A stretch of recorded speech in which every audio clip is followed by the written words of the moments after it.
Hello, and welcome back to Void Whispers. Before we begin, feel free to leave a comment and tell me where you're listening from. I love reading every single one. If you enjoy the Void Whispers that creep in during the dead of night, don't forget to like the video and subscribe to the channel. Turn on notifications so you never miss a new story. Now, get comfortable, dim the lights if you dare, relax your mind, let the outside world fade away. And let's begin. Story 1, Go Ahead and Laugh. Seriously, I already know how this sounds. I know what kind of person people imagine when they hear what I do for money. I know the jokes. I know the looks. I know the fake concern that always comes after the laughter. The kind where people say they are worried about me, but really just want to feel better than me. I get it. This is the kind of job that can ruin a person's life if they are not careful. It can swallow you whole. It can take your name, your dignity, your privacy, your sleep, and whatever little piece of yourself you were still trying to protect. I know all of that. Believe me, I know. I am trying very hard not to let that happen to me. And it is not like I am out there doing the most obvious version of it. I am not posting my whole body all over the internet for a few dollars from some lonely man hiding in his bathroom while his wife and kids sleep down the hall. I am not selling the same thing everyone else is selling. Most of the time, I am not even nude. Most of the time. The people who subscribe to me are not normal, though. I know that sounds harsh, but it is true. The average creep on the internet has nothing on my audience. My subscribers are a special kind of sick. They do not want pretty lighting, soft music, or some fake romantic performance. They do not care about cute poses or teasing captions. They want something else, something worse. And, as disgusting as it is, they pay well. That is the part people never want to admit. The world is full of people who will pay a little money to see something attractive. But the real money is in making people feel like they are seeing something they were never supposed to see. Something private. Something wrong. Something that would make them turn away in public, but keep watching alone in the dark. That is where I come in. I am not the best-looking person on the internet. I am not saying I am ugly. I am fine. Good angles help. Good lighting helps more. But there are millions of better-looking people online, and half of them are willing to do more than I am. So if I wanted to make real money, I needed something different. I needed a reason for people to click on me instead of the thousands of other desperate bodies begging for attention. Luckily, I was born with one. I have a condition. At least, that is what the doctors called it when I was a kid. A condition. A mutation. A medical mystery. A miracle, if you ask my mother. A curse, if you ask anyone who has watched me use it for more than 5 minutes. I regrow parts of myself. Fingers, toes, ears, small pieces of skin. Teeth sometimes. Other things too, though I do not like talking about that part too much. If something is removed, and if it is not too much at once, my body finds a way to build it back. When I was little, my parents thought I just healed fast. Kids get cuts and scrapes all the time, so nobody understood what was happening at first. Then, when I was 7, I slammed my hand in the hinge side of a heavy door. It took off the tip of my ring finger. My mother fainted before the ambulance arrived.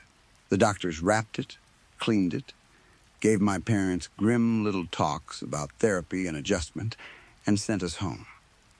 They said I would be fine. They said kids were strong. 3 days later, the tip started growing back. Not healing over. Growing back. At first, it looked like a pale little bump under the bandage. Then the nail started forming. Then the shape of the finger returned, soft and pink and tender. Within 2 weeks, it looked almost normal. Within a month, even the fingerprint was back. The doctors lost their minds. For a while, my life became a parade of appointments. Specialists, tests, scans, blood work, genetic studies.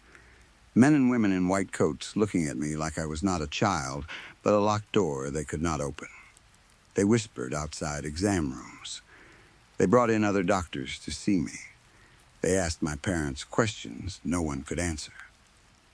Did anyone else in the family have this ability?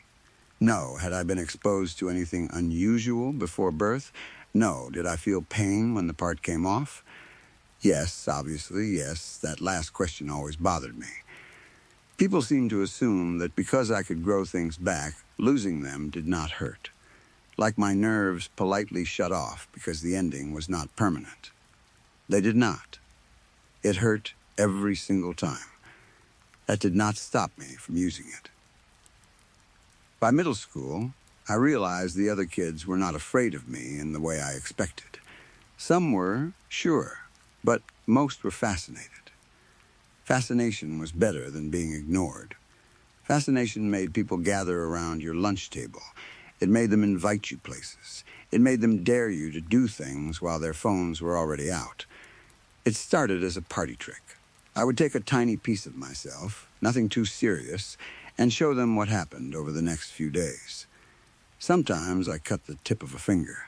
Sometimes I pulled a tooth that was already loose and let them watch it come back. Nothing big at first.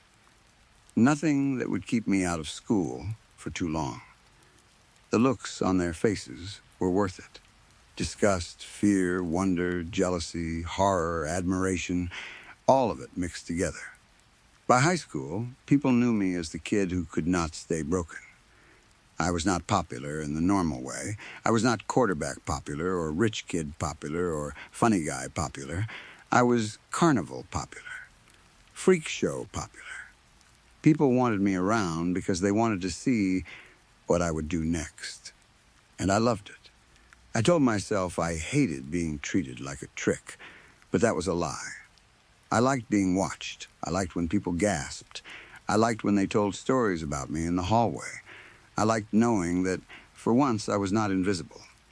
Every night back then, I thanked God for making me special. That is embarrassing to admit now. Because being special does not pay rent. After high school, nobody cared as much. The world gets bigger after graduation. Your little hometown legend does not mean much when you are suddenly an adult with bills. People at work did not want to see me cut anything off. My manager at the gas station actually told me that if I ever did it again in the stockroom, he would fire me. Apparently, customers complained when they found an employee bleeding into the mop sink. So I became a normal loser with an abnormal body. I worked bad jobs. I lived in a bad apartment. I ate cheap food. I watched people online make more money in 1 week than I made in 3 months, all because they had figured out how to sell some part of themselves. At first, I judged them. Then I envied them. Then I started thinking, people will pay to see almost anything. That is the ugly truth about the internet. If someone is willing to do something strange, painful, dangerous, humiliating, or disgusting, there is always someone else willing to pay to watch. So why not me? If my body could do something no one else's body could do, then maybe it was not a curse. Maybe it was a business plan. That was the origin story. Not tragic, not noble, not poetic, just rent, envy, and a weak little need to be seen. My first video was simple. I did not show my face. I used a fake name. I set the camera on my kitchen counter, lit the room with a cheap ring light, and showed one hand on the table. I had cleaned everything. I had bandages ready. I had painkillers, towels, and a trash bag beside me like that somehow made it less insane. I told myself I would post it once and see what happened. The video only got a few hundred views at first. I was disappointed, which says a lot about how broken my brain already was. Then the tips came in. Not a lot of them, maybe 10 people. But each of them sent triple digits. Triple digits. For one short clip. for something I had been doing for free since I was 13. I remember staring at my screen and laughing, not because it was funny, because it was too easy, because something inside me understood right then that my life had just changed, and not in a good way. I wish I could say I stopped. I did not. The second video made more. The third made even more. By the end of the month, I had paid rent early for the first time in my life. That does things to a person. Money has a way of making shame quieter. The first time you cross a line, you hear the line break. It is loud. It scares you. But the next time, the sound is softer. Then softer again. Eventually, you stop hearing it at all. At first, I only used fingers. The subscribers loved fingers. They loved watching me mark them before I did it, like I was choosing a piece from a menu. They loved the before and after photos. They loved daily updates as the new tissue formed. They loved asking questions. Does it hurt? How long does it take? Can you feel it growing? Does the new one remember things? That last question bothered me. I ignored it the first few times. Then someone paid $50 just to ask it again. Does the new one remember things? I typed back a joke. It remembers your credit card number. The subscribers sent another 100. That was the problem. No matter how weird they got, the money made me stay polite. The requests became worse. Toes were next, then ears, then pieces I really do not want to describe. I told myself I had rules. No face, no organs, nothing that could kill me, nothing too large, nothing that would leave me unable to function. Rules made me feel responsible. Rules made me feel like I was still in control. But the subscribers hated rules. There was always someone asking for more, always someone offering more money if I went further. They tested me slowly, the way a person tests ice with one foot before stepping onto a frozen lake. They wanted to know how deep the miracle went. Honestly, so did I. I had never really pushed the limit. Doctors had warned my parents when I was young that nobody knew what would happen if I lost something major. Maybe my body could regrow it. Maybe it could not. Maybe it would try and fail. Maybe the energy required would kill me. Maybe the new part would come back wrong. Those warnings had scared me when I was a kid. As an adult with overdue bills and strangers sending money, fear became negotiable. The first big request was a foot. I said no. Then the offer became $2,000. I still said no. Then 3 people pooled together and offered 5. I spent the whole night staring at the message. $5,000 was more money than I had ever had at one time. $5,000 was rent, debt, groceries, a new camera, better lights, and maybe one night where I could sleep without doing math in my head. I told myself it was only a foot. That sounds insane now. At the time, it sounded practical. I made plans. I bought medical supplies. I read about shock and blood loss until I scared myself so badly I almost canceled. Then the subscribers started sending messages, cheering me on, telling me I was brave, telling me I was special, telling me nobody else could do what I did. That word again, special. I went through with it. I will not describe everything.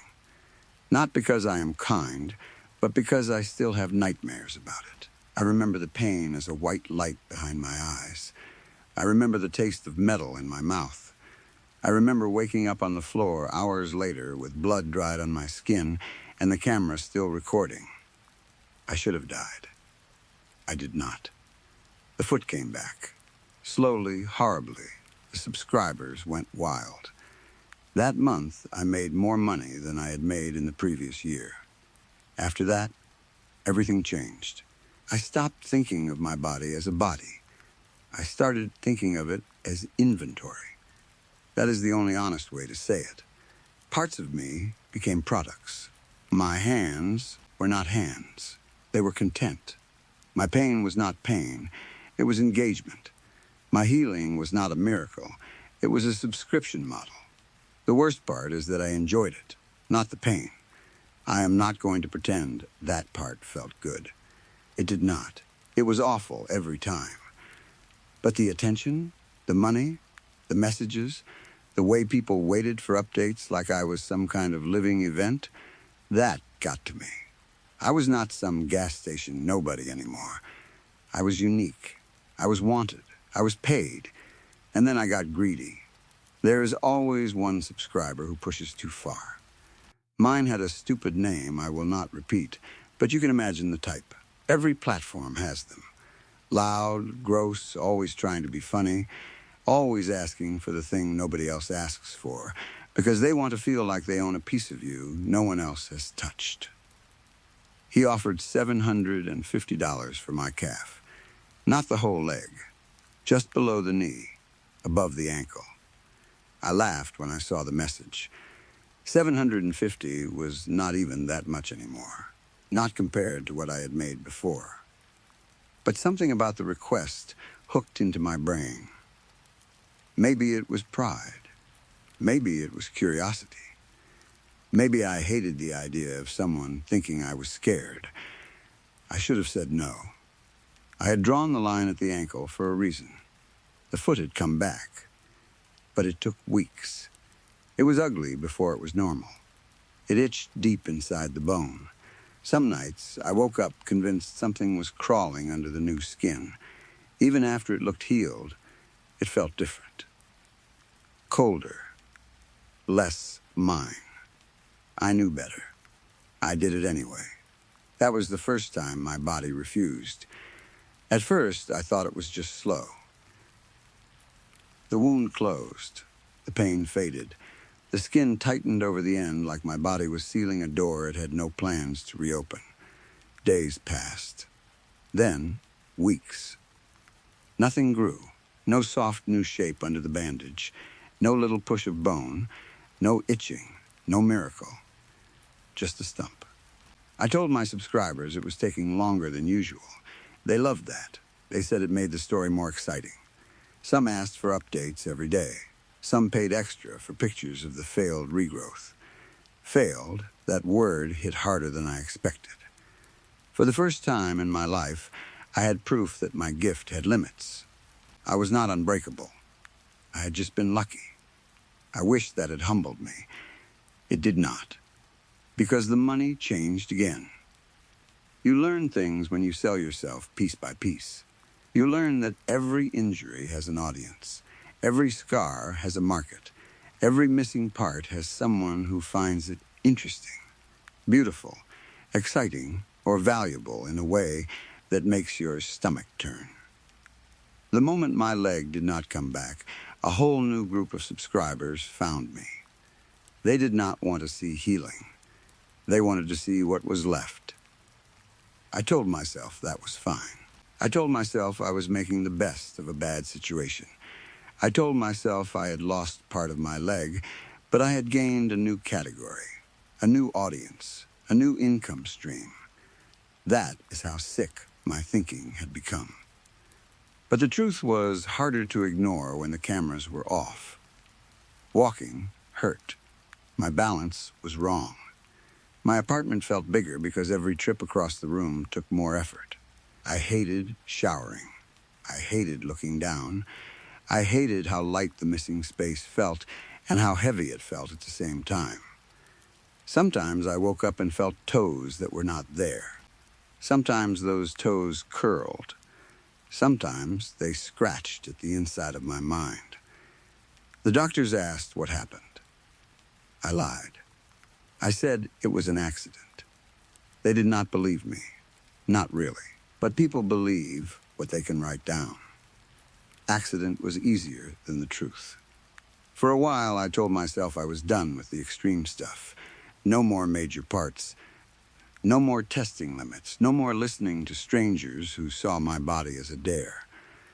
Then one night, I got a message from a private account with no profile picture. The username was just a string of numbers. At first, I almost ignored it. Then I saw the tip attached. $10,000. My mouth went dry. The message was short. Show me the part that does not grow back. I stared at it for a long time. I told myself it was just another creep talking about my leg. So I sent a standard reply with my rates and boundaries. The account answered immediately. Not the leg. Another tip came through. Another 10,000. Then another message. The part inside. I did not reply. For the first time in a long time, money did not make me excited. It made me cold. A minute later, a photo appeared in the chat. It was my old foot, the one that had grown back. Not a screenshot, not a picture from one of my videos. It was a photo of the actual foot I had removed months earlier. It lay on a metal table, pale and curled, with a tag tied around the big toe. My stomach dropped so hard I almost threw up. I had disposed of it. Carefully, privately, I had made sure no one could find it. The account sent another message. You thought your old pieces died. I backed away from the computer. Another photo loaded. A finger. Then an ear. Then something I had removed in one of my private shows. All of them laid out on metal tables. All of them tagged. All of them looking too fresh. My phone buzzed. Unknown number. I did not answer. The computer pinged again.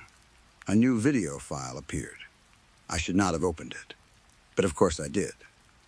The video showed a dark room lined with shelves. On each shelf were jars, trays, and hanging plastic bags. Inside them were pieces of me.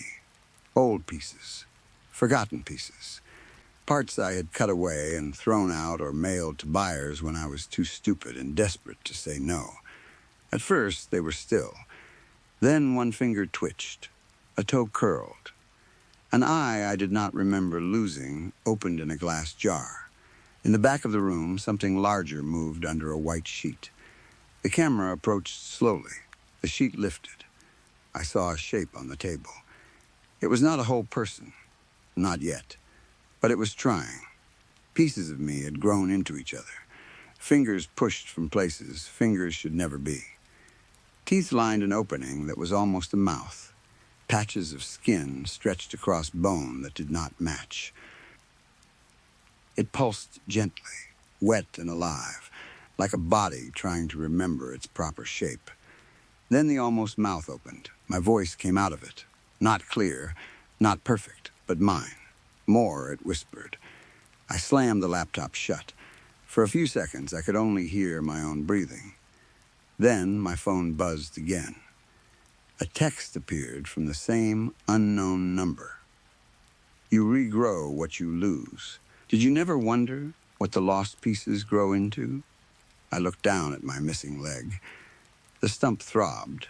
Deep inside it, something moved. Not pain, not a muscle twitch.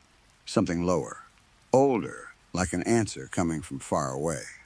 Another message arrived. We are almost finished. I have not posted since. That was 3 days ago. The subscribers are angry. They think I am teasing some big return.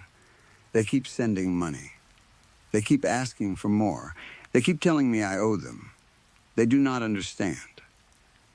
Last night, I heard scratching outside my apartment door. Not knocking, scratching, low to the floor. I looked through the peephole and saw nothing at first. Just the empty hallway. Yellow light, dirty carpet, and the neighbor's trash bag leaning against the wall. Then, something pale dragged itself into view. A hand. My hand. It crawled on its fingers like a spider, pulling a wet piece of wrist behind it. I did not scream. I could not. It stopped outside my door and pressed its palm flat against the wood. Then, from somewhere down the hall, I heard my own voice. Soft, broken, hungry. Come on, it whispered. Don't be selfish. The hand scratched again. I am writing this now because I do not know how much time I have. The scratching stopped about 20 minutes ago, but I can hear movement in the walls. Small sounds. Wet sounds. a nail tapping inside the vent, a tooth clicking against metal, something breathing through a mouth that is not finished yet. My remaining leg aches. My fingers itch. My teeth feel loose. Maybe my body was never healing me. Maybe it was dividing me. Maybe every piece I lost kept wanting to be whole, and now all those pieces have found each other. I used to think I had an unfair advantage. I used to think I was special.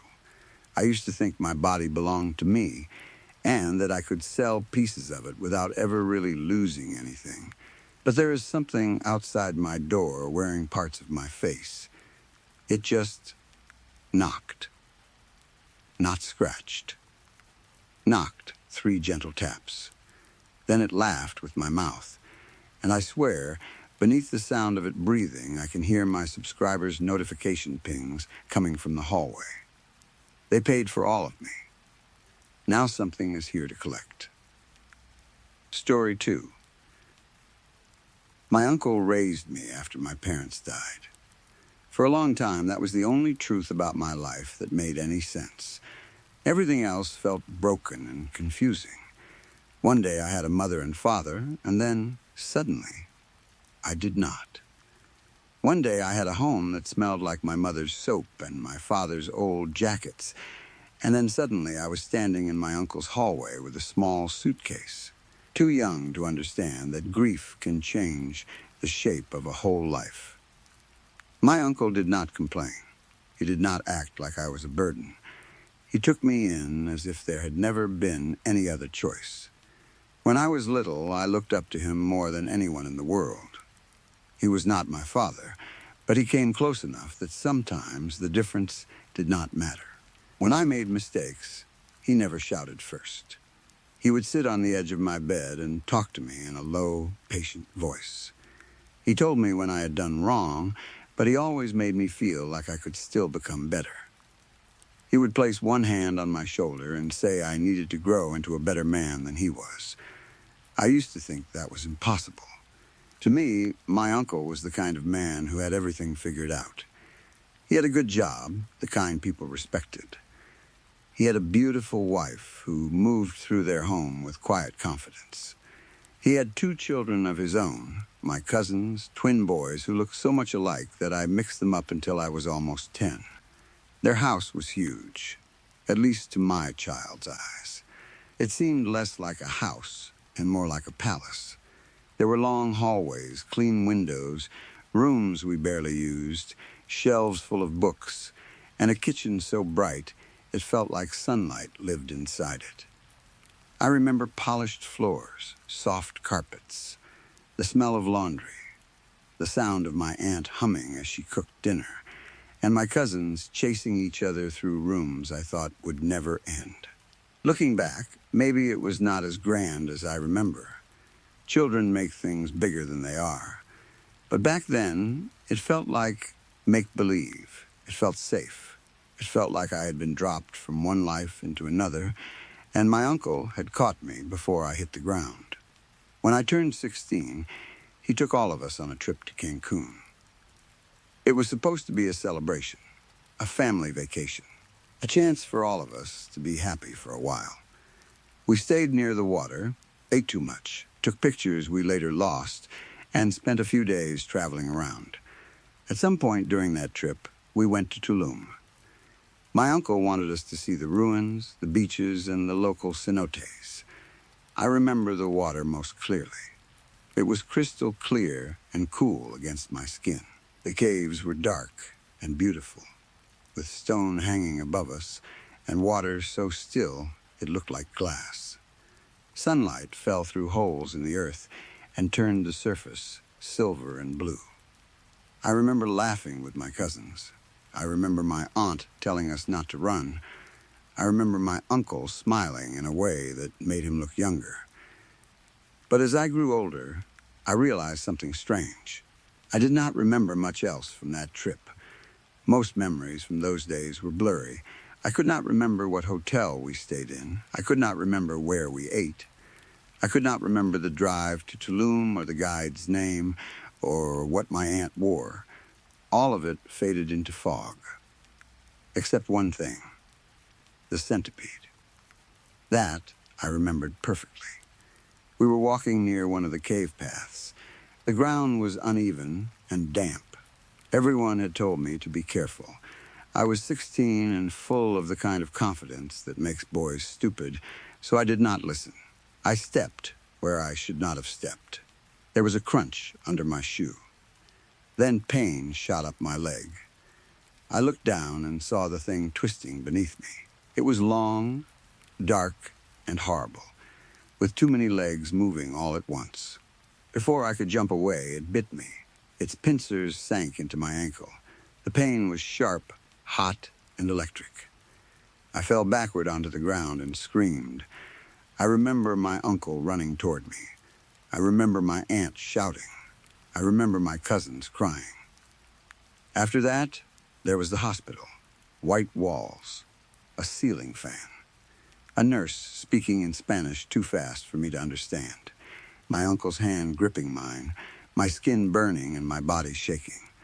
I remember being ashamed because I had ruined the vacation. Everyone had been having a good time, and then I had stepped on a centipede and turned the trip into fear and emergency rooms. That was what I remembered. That was all I remembered. After the trip to Mexico, things began to change. Not all at once. Life rarely breaks in a single moment. It cracks slowly, quietly, while everyone pretends not to hear it. My uncle lost his job first. He said it was bad luck, bad timing, office politics, a misunderstanding, a company decision. Every time he explained it, the story sounded different, but the sadness in his face stayed the same. At first, he still dressed neatly and left the house early, saying he had interviews.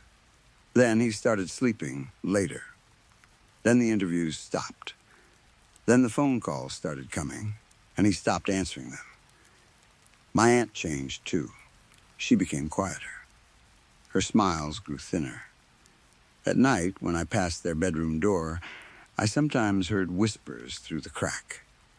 Angry whispers. Accusations, threats, words like bills, shame, drinking, useless, and divorce. I was old enough to understand some of it, but young enough to pretend I did not. Then my aunt and my cousins left. They did not disappear in a dramatic way. There was no huge fight that I saw. No screaming in the driveway. No broken glass. One day, there were bags by the door. My aunt kissed my forehead. My cousins hugged me in that quick, embarrassed way teenage boys hug when they do not know what to say. Then, they were gone. After they left, the house became too big.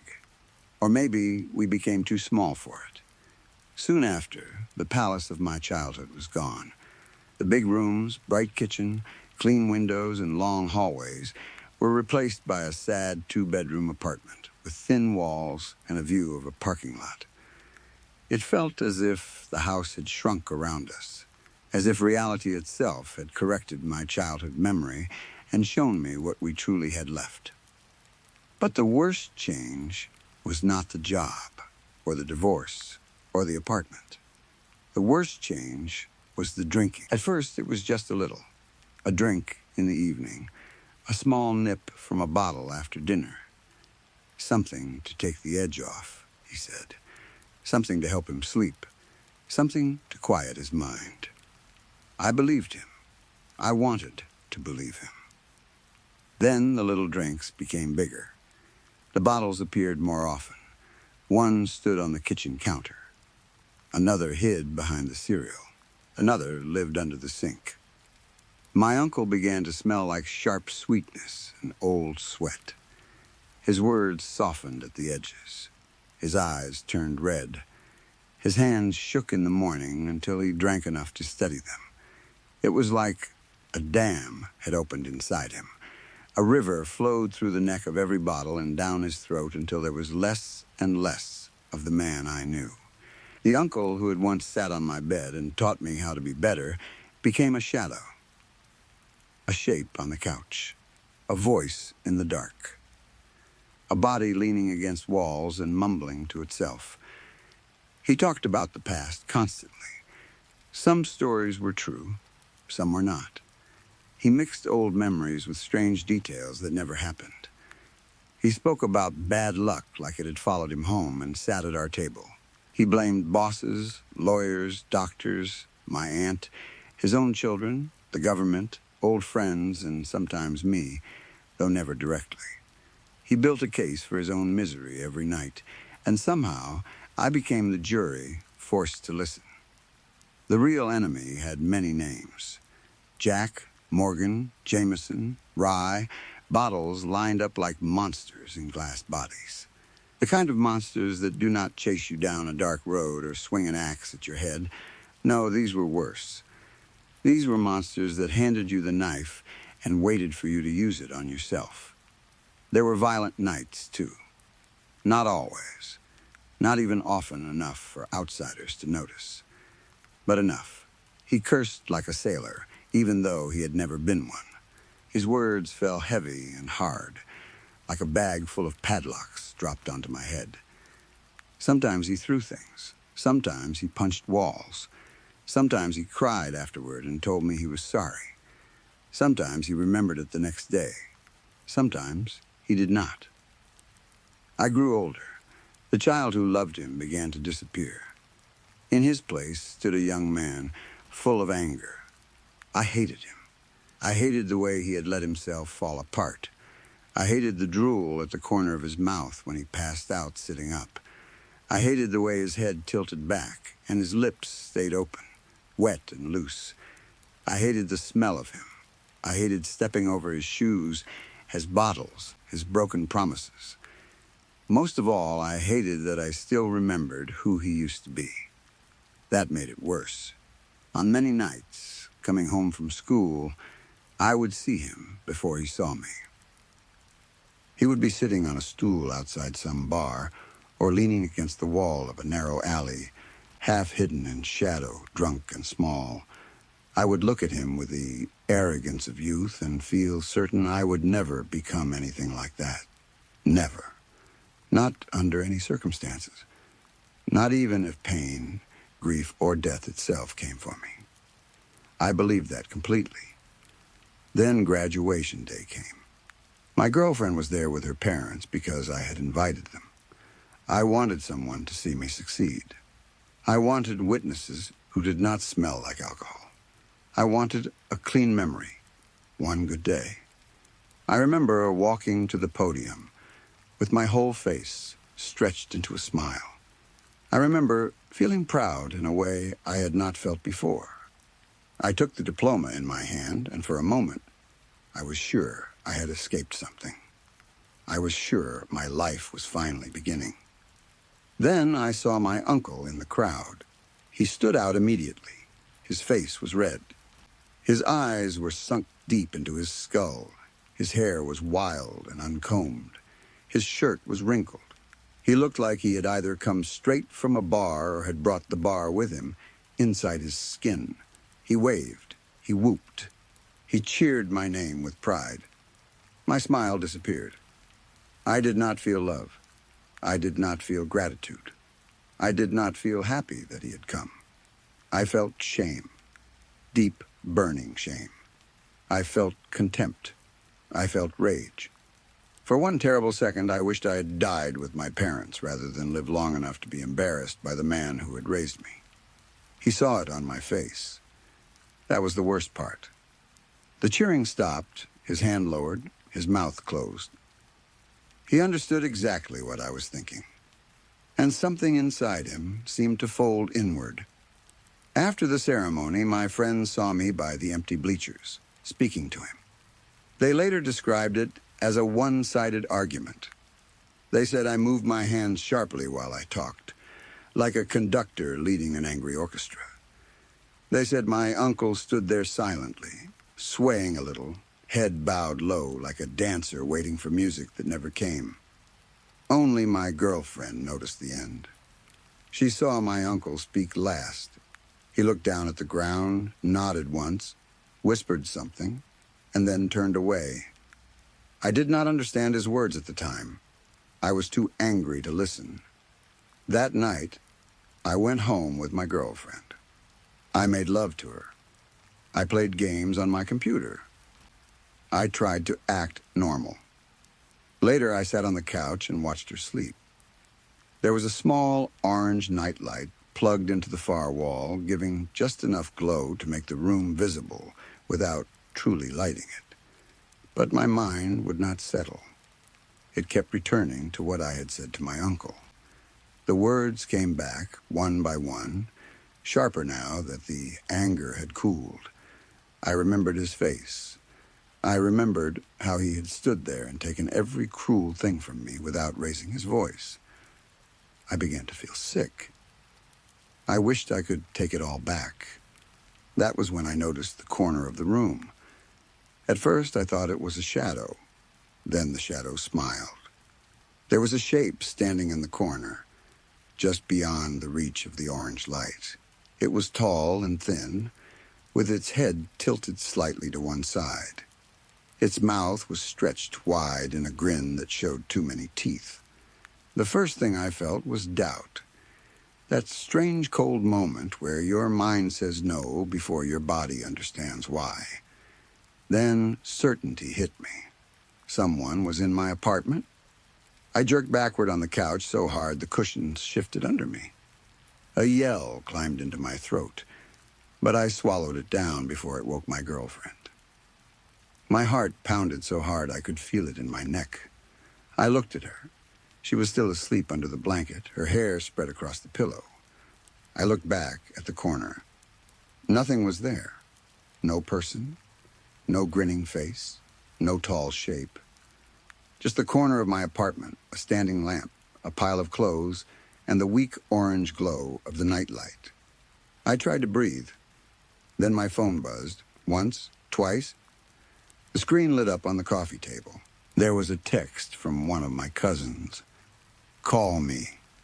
My hands were still shaking when I picked up the phone. I called. My cousin answered, crying. At first, I could not understand him. His voice cracked and broke through the speaker.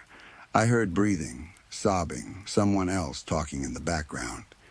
Then the words became clear enough. My uncle was dead. He had drunk himself to death that night. For a moment, the room went silent around me. Even my cousin's voice seemed to move far away. The orange light on the wall blurred.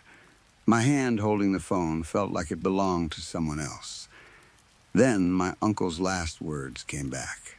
They crashed into me like a train. At graduation, after I had finished cutting him open with every cruel word I could find, he had whispered something. I had barely listened. I had thought he was trying to ruin my day with some drunken memory, but now I heard him clearly. You don't remember, do you? He had said. That day in Tulum, I had almost snapped at him. What are you talking about? I had started to ask, but he interrupted me. His voice had been low, slow, and strange. It had felt out of place, like the words were not lining up correctly with the movements of his mouth, only by a fraction of a second, but enough to make the back of my mind crawl. You stepped on it, he said. We all told you to be careful, but you did it anyway. And of course you don't remember. Why would you? It almost killed you. I remembered rolling my eyes. I remembered wanting him to stop talking. It was just a centipede, I said. He shook his head. No, he whispered. Not just that. Then he told me there had been a priest, not the kind from churches back home. A local holy man or healer or whatever word made outsiders feel less afraid. My uncle said after the venom spread and the doctors could not bring my fever down, someone at the hospital told him there was another way.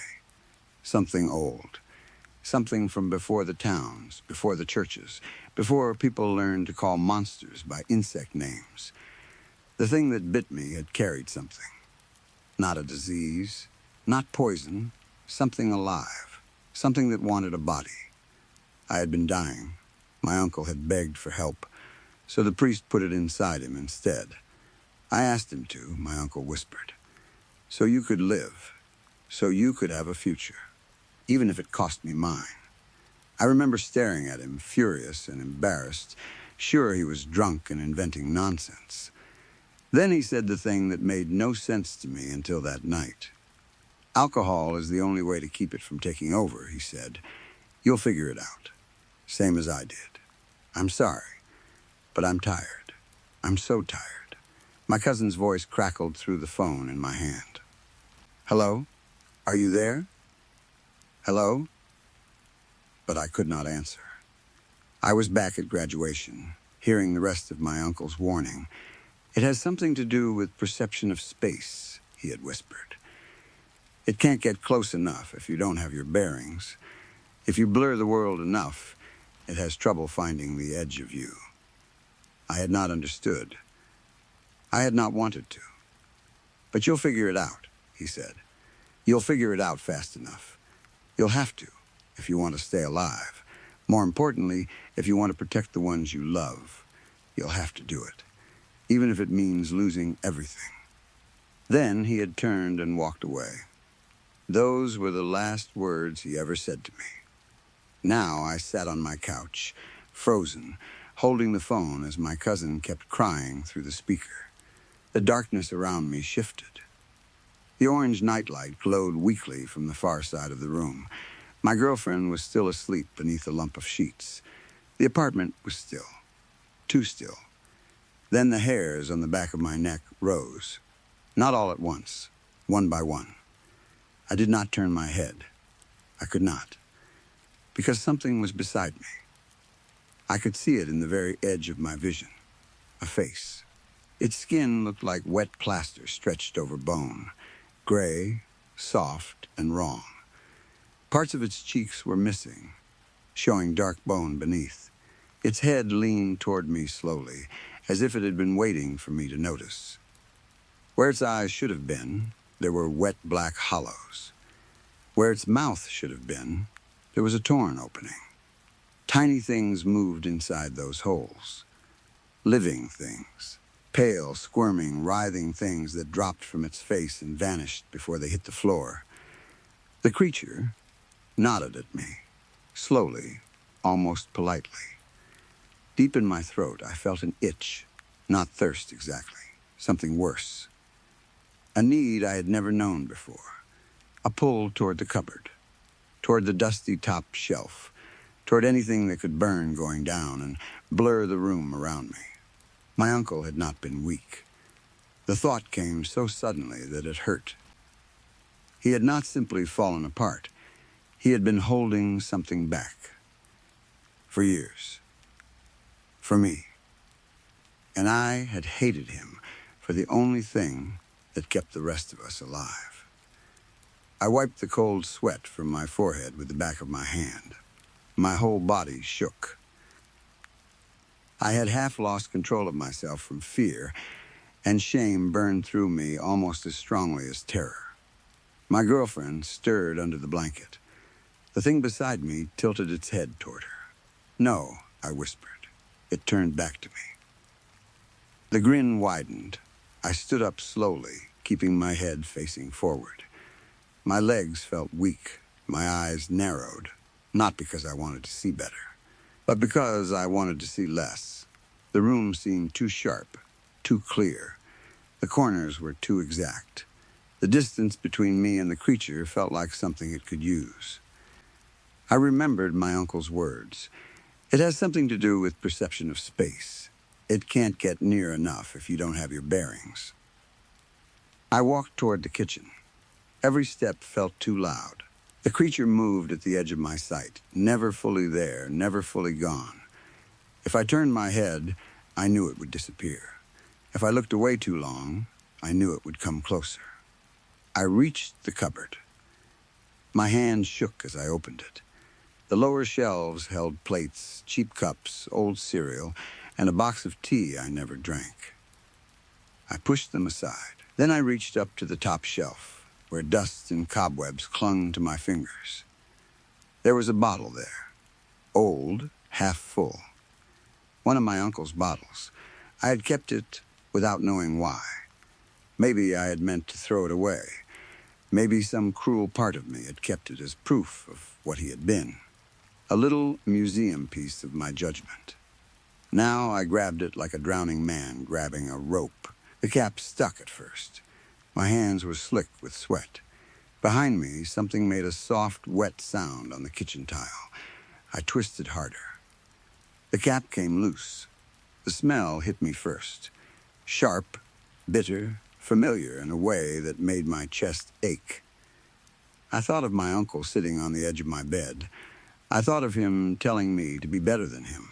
I thought of him cheering at graduation with pride on his red, ruined face.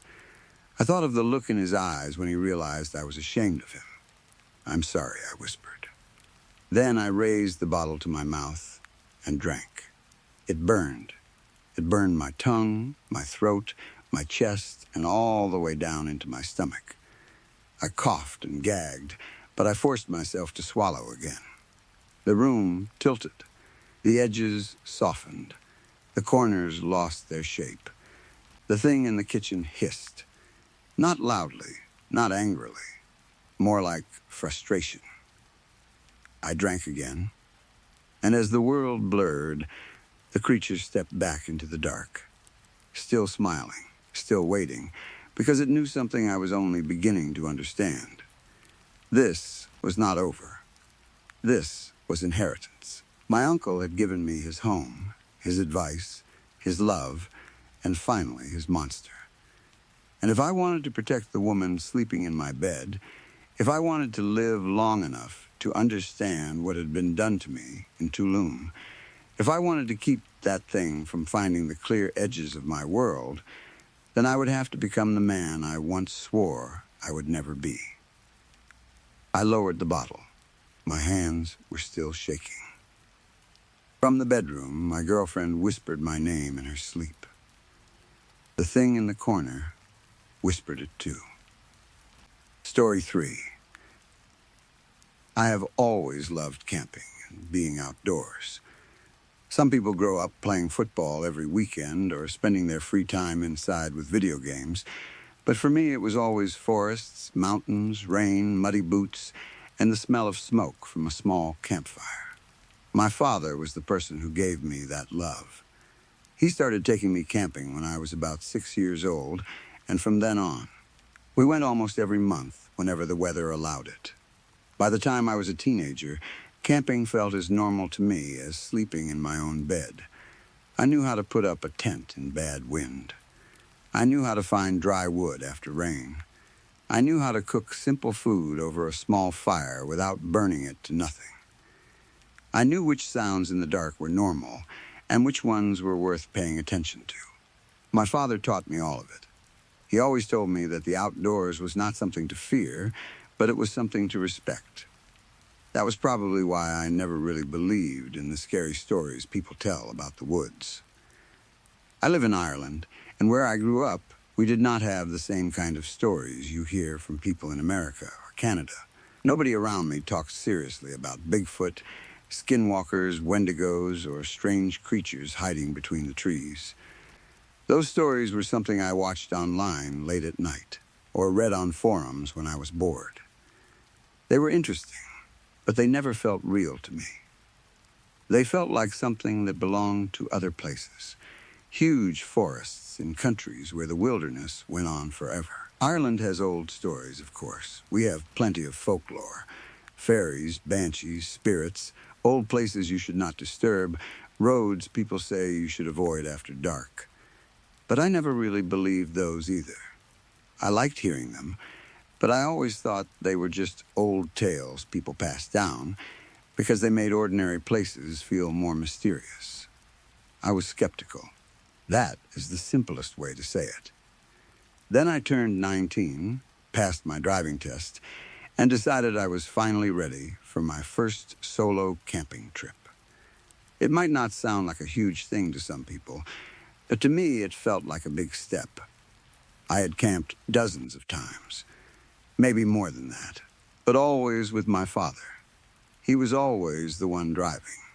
He always knew the route. He always had a backup plan, even when he pretended he did not. Going alone felt different.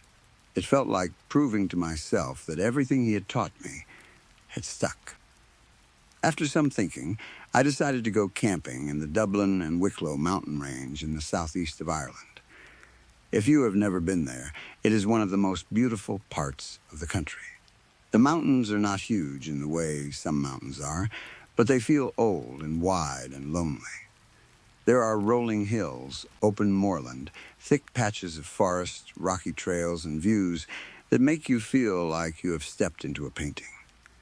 On a clear evening, the light can turn the whole landscape gold. I planned the trip carefully.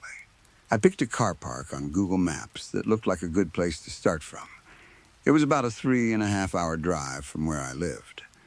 I packed my tent, sleeping bag, food, water, headlamp, lighter small camping stove, book, first aid kit, and a few beers.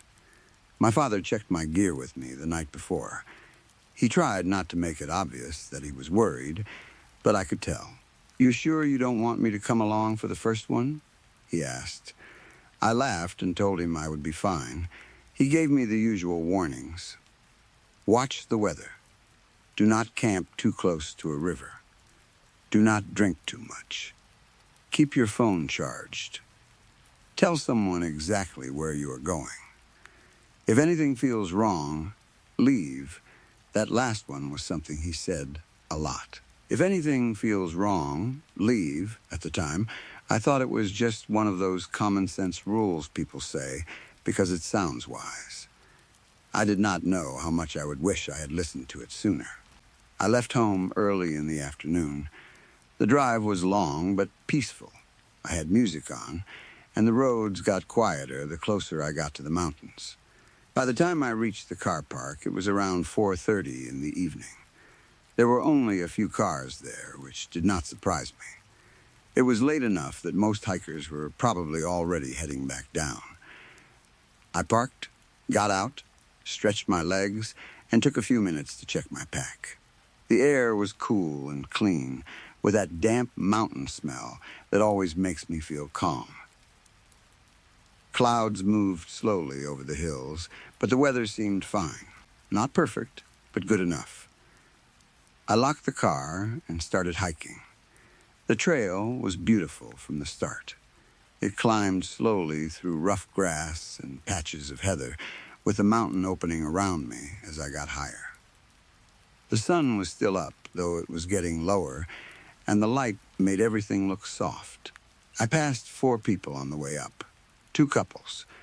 Both were walking down toward the car park, chatting quietly and looking tired in the happy way people do after a good hike. One of the men nodded at me as we passed. "Bit late to be heading up, isn't it?" he said with a small smile. "Just camping for the night," I told him. He looked at my pack and nodded again. "Enjoy it. Weather's meant to hold." That made me feel better. I kept going. After those 4 people, I saw nobody else. That did not bother me at first. In fact, it was part of what I wanted. I wanted quiet. I wanted space. I wanted that feeling of being alone in a place where nobody needed anything from me. I hiked for hours, stopping here and there to look at the view or drink water. The trail became rougher in places, and the wind picked up as I got higher. By around 8:30 or maybe closer to 9, I found a spot just off the trail that seemed perfect. It was slightly sheltered by a dip in the land, but still open enough to give me a wide view of the hills below. There were trees not too far behind me, a dark patch of woodland at the edge of the slope. It felt far enough from the trail to be private, but not so far that I would get lost finding my way back in the morning. I set up my tent while there was still a little light left. By about 9:30, everything was ready. My tent was up. My sleeping bag was inside. My pack was organized. I gathered some firewood from around the edge of the trees. Most of it was just thin sticks, but they were dry enough. I got a small fire going and sat near it while the last light faded from the sky. I cooked a burger over the fire, and I remember thinking it tasted better than anything I had eaten in weeks. That is one of the strange things about camping. Even simple food feels amazing when you are tired and sitting outside with smoke in your clothes and a mountain view in front of you. For a while, everything was perfect. I read my book by the fire. The wind moved through the grass. Somewhere far away, a bird called once and then went quiet. The sky darkened slowly until the hills became black shapes against the last gray-blue light. I could see a few distant lights far below, maybe from houses or roads, but they seemed very far away. When the sun finally disappeared, the cold came quickly. I pulled on another layer and decided it was time to enjoy the beers I had brought. I know drinking alone on a mountain is not the smartest thing in the world, but I was 19, proud of myself and feeling relaxed. I had 4 or 5 beers over the next while, not enough to be completely drunk, but enough to make me warm, sleepy, and a little less careful than I should have been. After a while, the fire burned lower, and I started feeling tired. I checked the time, but I cannot remember exactly what it was. Maybe around 10:30 or 11. I made sure the fire was safe, then crawled into my tent with my book and headlamp. The inside of the tent felt small and comfortable. The wind brushed against the fabric now and then, and I could hear the soft movements of the night outside. I read for a little while, but my eyes kept closing. The next thing I knew, I was awake. I do not know what time it was. At first, I did not understand why I had woken up. The tent was dark except for the faint outline of the fabric above me. My headlamp had turned off or fallen to the side. My sleeping bag was twisted around my legs, and my shirt was soaked with sweat. That made no sense. It was cold outside. I knew it was cold, but I was drenched. Sweat ran down my neck and chest, and my hair felt damp against my forehead. My heart was beating so hard, it felt like it was trying to break out of my ribs. I lay there completely still. Something was wrong. I had never felt fear like that before. It was not normal fear. It was not the kind of nervousness you get when you hear an animal outside your tent. It was deeper, heavier. It felt like my body knew something before my brain did. Like every part of me was screaming that I was in danger. I tried to calm myself down. I told myself it was my first solo camping trip. I told myself I had drunk too many beers. I told myself I had woken from a nightmare and just did not remember it. I told myself the darkness made everything feel worse. I repeated those things in my head over and over, trying to force myself to believe them. Then I heard my father's voice.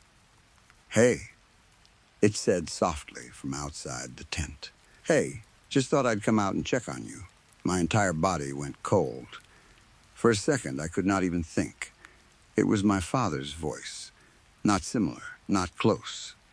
It was his voice, exactly. The same tone, the same slight roughness, the same calm way he spoke when he was trying not to scare me. It came from somewhere outside the tent, maybe a few feet away. But that was impossible. My father was at home. He was hours away. He did not know the exact place I had camped. He did not know I had stopped at this spot. There was no way he had hiked up the mountain in the middle of the night to check on me. I did not answer. I did not move.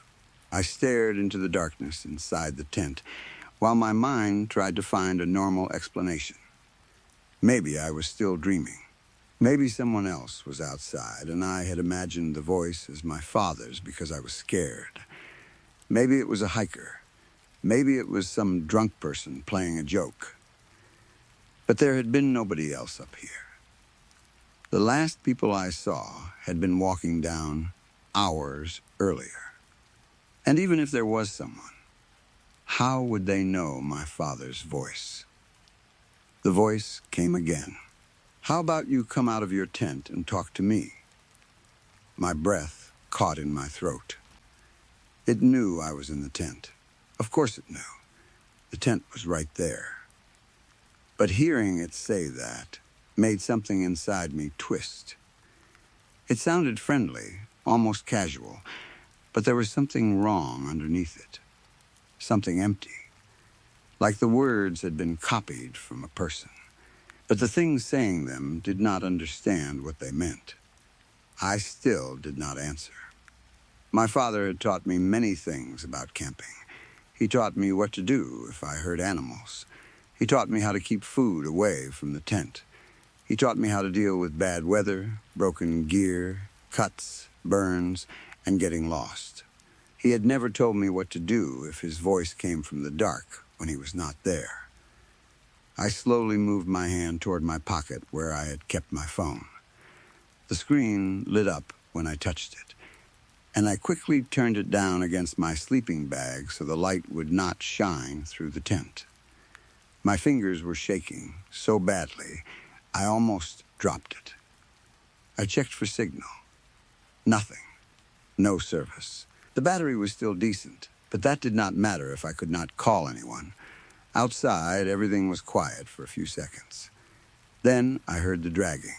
It came from behind the tent, near the trees. At first, it was faint, a soft scrape through the grass and brush.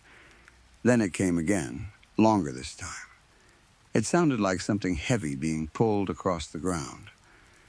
Not walking, not stepping. Dragging, the sound moved closer. Scrape, pause, scrape, pause. I could picture it in my mind, even though I did not want to. Something low to the ground. Something pulling itself forward. Something with a body too heavy or too broken to walk properly. I pressed both hands over my mouth. The dragging came closer and closer, moving through the brush behind me. Every scrape sounded wet and rough, like cloth and skin moving over dirt, leaves, and stone. My heart was beating so fast now that I felt dizzy. I wanted to scream. I wanted to run. I wanted to unzip the tent and sprint down the mountain. But I knew with absolute certainty that if I opened that tent, I would die. The voice spoke again, closer now. "Come on," it said in my father's voice. "It's all right. I just want to see you." I squeezed my eyes shut. The dragging stopped. It was right behind my head. Only a thin wall of tent fabric separated me from whatever was outside. I could hear breathing. It was not like normal breathing. It was slow and uneven, with a wet, strained sound at the end of every exhale. It reminded me of someone with water in their lungs trying to breathe through a throat full of mud. I stayed completely still. The tent fabric near my head moved inward slightly. Something pressed against it from outside. Not hard, just enough to make the fabric dip toward me. I could not see what shape it was. A hand, a face, a shoulder. I do not know. I only saw the fabric bending inward, slowly, as if something was testing it. Then it spoke again. This time, the voice was still my father's, but quieter. "You know I'd never let anything happen to you that almost broke me. Because my father had said that to me before. When I was little, during one of our first camping trips, a storm had rolled in during the night. I was terrified of the thunder. I remember crying in the tent while my father sat beside me with a torch in his hand. He told me the storm could not hurt me. He told me the tent was safe. He told me he would never let anything happen to me. No one else knew that. The thing outside my tent did. I felt tears running down the sides of my face. I do not remember passing out, but I must have. I think my body simply could not take the fear anymore and shut itself down. One moment I was lying there, listening to that wet breathing inches from my head. The next, I opened my eyes and saw gray morning light through the tent fabric. For a few seconds, I did not move. The mountain was quiet. Birds were calling somewhere in the distance. Wind moved softly through the grass. There was no voice, no dragging, no breathing. I slowly sat up. My whole body hurt, like I had been tense for hours. My clothes were still damp with sweat. My mouth tasted sour. I listened for a long time before I finally reached for the zipper. When I opened the tent and looked outside, the first thing I felt was relief. Morning had come. The world looked normal again. The sky was pale. The hills rolled away in every direction. My campfire was just a circle of ash. My pack was where I left it. For one brief second, I thought maybe it had been a nightmare. Then I walked around the tent. Behind it, leading from the tree line straight to the spot where my head had been, were drag marks. They were deep and clear in the damp ground. Something had come out of the woods. It had dragged itself through the grass and brush, leaving a wide, uneven trail behind it. The marks ended right at the back wall of my tent, right behind where my head had been. I stood there, staring at them, unable to breathe. The marks were not made by a fox. They were not made by a badger. They were not from my boots, my pack, or anything else I could explain. They looked like something large had pulled its body across the ground, stopping exactly where it had leaned against my tent. That was enough. I did not make breakfast. I did not take pictures. I did not sit down and think. I packed my camp faster than I have ever packed anything in my life. I shoved my sleeping bag into its sack badly, collapsed the tent with shaking hands, threw everything into my pack without caring if it was organized, and left. I half walked, half ran down the mountain. Every few seconds, I looked over my shoulder. The trail behind me was empty, but I could not shake the feeling that something was watching from the trees. Once, I thought I heard something move in the brush off to my left, and I broke into a full sprint until my lungs burned. I reached my car by around 9 in the morning. My hands shook so much I could barely get the key in the door. When I finally got inside, I locked the doors and sat there for a minute, breathing hard. The car park looked normal. There were a few cars there. A couple of people were getting ready for a hike, laughing as they adjusted their backpacks. I wanted to shout at them not to go up there. I did not. I started the car and drove home. I drove in complete silence. No radio. No music. No podcast. Nothing. I just stared at the road and tried to make sense of what had happened. I tried every possible explanation. Maybe it was a fox. No, foxes make horrible screams sometimes, but they do not speak in your father's voice. Maybe it was another camper. No, there had been no other tents, no lights, no people, and no reason for someone to crawl through the brush behind my tent pretending to be my father. Maybe I dreamed the voice. But I did not dream the drag marks. Maybe it was an animal that made the marks, and my half-asleep brain created the voice. But the voice had used things only my father would say. It sounded exactly like him. It knew how to sound safe. That was the worst part. It did not sound angry. It did not growl. It did not threaten me. It sounded kind. It sounded like comfort. It sounded like the one person I would trust in the dark. When I got home, my parents knew something was wrong before I said a word. I must have looked terrible. My clothes were dirty. My face was pale. I had barely slept. My father was in the kitchen when I came in, and he smiled at first, ready to ask how the trip had gone. Then his smile faded. "What happened?" he asked. I told him everything. I expected them to tell me I was tired. I expected them to say I had been drinking and scared myself. I expected at least some doubt. But they believed me.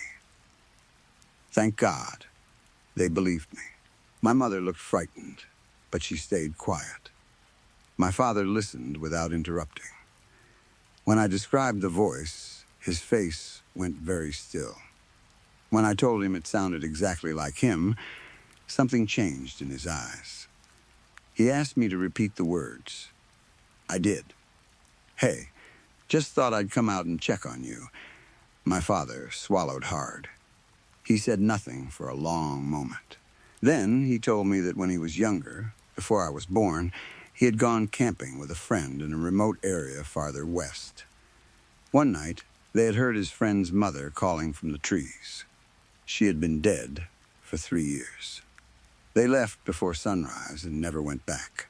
He had never told me that story because he did not want to scare me away from camping. He said he had spent years convincing himself it was a trick of the mind or some animal sound that became words in the dark. But after hearing what happened to me, he did not look convinced anymore. I have been camping since then, but never alone. My father comes with me now. Every time. We do not talk much about that night. Not directly. But we both understand the new rules. We do not camp too close to the trees. We do not drink too much. We keep a fire going longer than we used to. We both sleep with knives nearby, even though neither of us says why. And if we ever hear a familiar voice calling from outside the tent, a voice that should not be there, we do not answer. Not once. Because something out there knows how to sound like the people you love. And I think it only needs you to make one mistake. Story 4. I have come up with a test that will finally prove, once and for all, whether the man who comes into our store every Thursday night is really a vampire. I know that sounds ridiculous, but hear me out before you judge me. He comes in almost every Thursday, usually late, always dressed too nicely for someone buying groceries after midnight. He gets the same basic things most weeks. He never looks tired. He never looks rushed. He never looks like a person who has just come from work or is heading home from a long day. He moves through the aisles like he already knows where everything is, even when we move, displays around. And, most importantly, he never buys garlic. Not once. You might think that is not enough evidence, but I disagree. Even if I am wrong about him being a vampire, what kind of person never cooks with garlic? That alone should put him on some kind of watch list. Garlic makes almost every meal better. If a man never buys garlic, something is wrong with him. Maybe he is a vampire. Maybe he is just a bad cook. Either way, he is suspicious. There is also the mirror incident. 3 weeks after I first met him, I saw him standing near the front of the store, or at least I thought I did. I looked up at the theft prevention mirror hanging in the corner above aisle 2. You know the kind, round and curved so you can see around blind spots. The mirror showed the aisle behind him. It showed a shopping cart. It showed a stack of cereal boxes. It showed the old woman standing 2 feet away from him, comparing soup cans. But it did not show him. He was standing right there, clear as day in front of me, holding a basket and looking at a shelf. But in the mirror, there was empty space where he should have been. So yes, I think he might be a vampire. That brings me back to my test. I have put 3 separate crosses around my register area. One is taped under the screen, one is sitting next to the receipt printer, and one is hanging from the small shelf where we keep gum and mints. I also have a 4th cross around my neck, tucked under my shirt for now. When he comes in tonight, I am going to scan his groceries like normal. Then, at the end of the interaction, I am going to smile as brightly as possible and say, "Have a blessed night." If he is normal, he will probably just look at me like I am annoying, which is fair. But if he is a vampire, there has to be some kind of reaction. Maybe he will hiss. Maybe his skin will start to smoke a little. Maybe he will glare at the crosses and suddenly remember he left his wallet in his coffin. I am not asking for much. A little sizzling would be ideal, but even a nervous twitch would be enough for me. You can admit it. I know I am a genius. I will keep everyone updated on the results. But that is not the main reason I am writing this. The vampire situation is fun, at least compared to everything else that has been happening. What I really need to talk about is Blaine Bright's chocolate. That started on Monday night. And I can honestly say that what happened with that company was one of the most disturbing things I have ever experienced at the Stop and Shop. For anyone who does not know, I work the overnight shift at a local grocery store called the Stop and Shop. It is not glamorous. It is not exciting in the way people think. Most nights are made of long silences, strange customers, flickering lights, and the kind of boredom that starts to feel dangerous after midnight. But this store is not normal. It looks normal, sure. It has clean aisles, a frozen section, produce, canned goods, soda, snacks, and a front register where I spend far too much of my life. But if you spend enough nights here, you realize something is wrong with it. Strange things happen here after dark. I have written about some of them before. There was the clown kaiju incident, which my coworker Luis is still mad at me about because, according to him, I abandoned him in his time of need. I think that is unfair.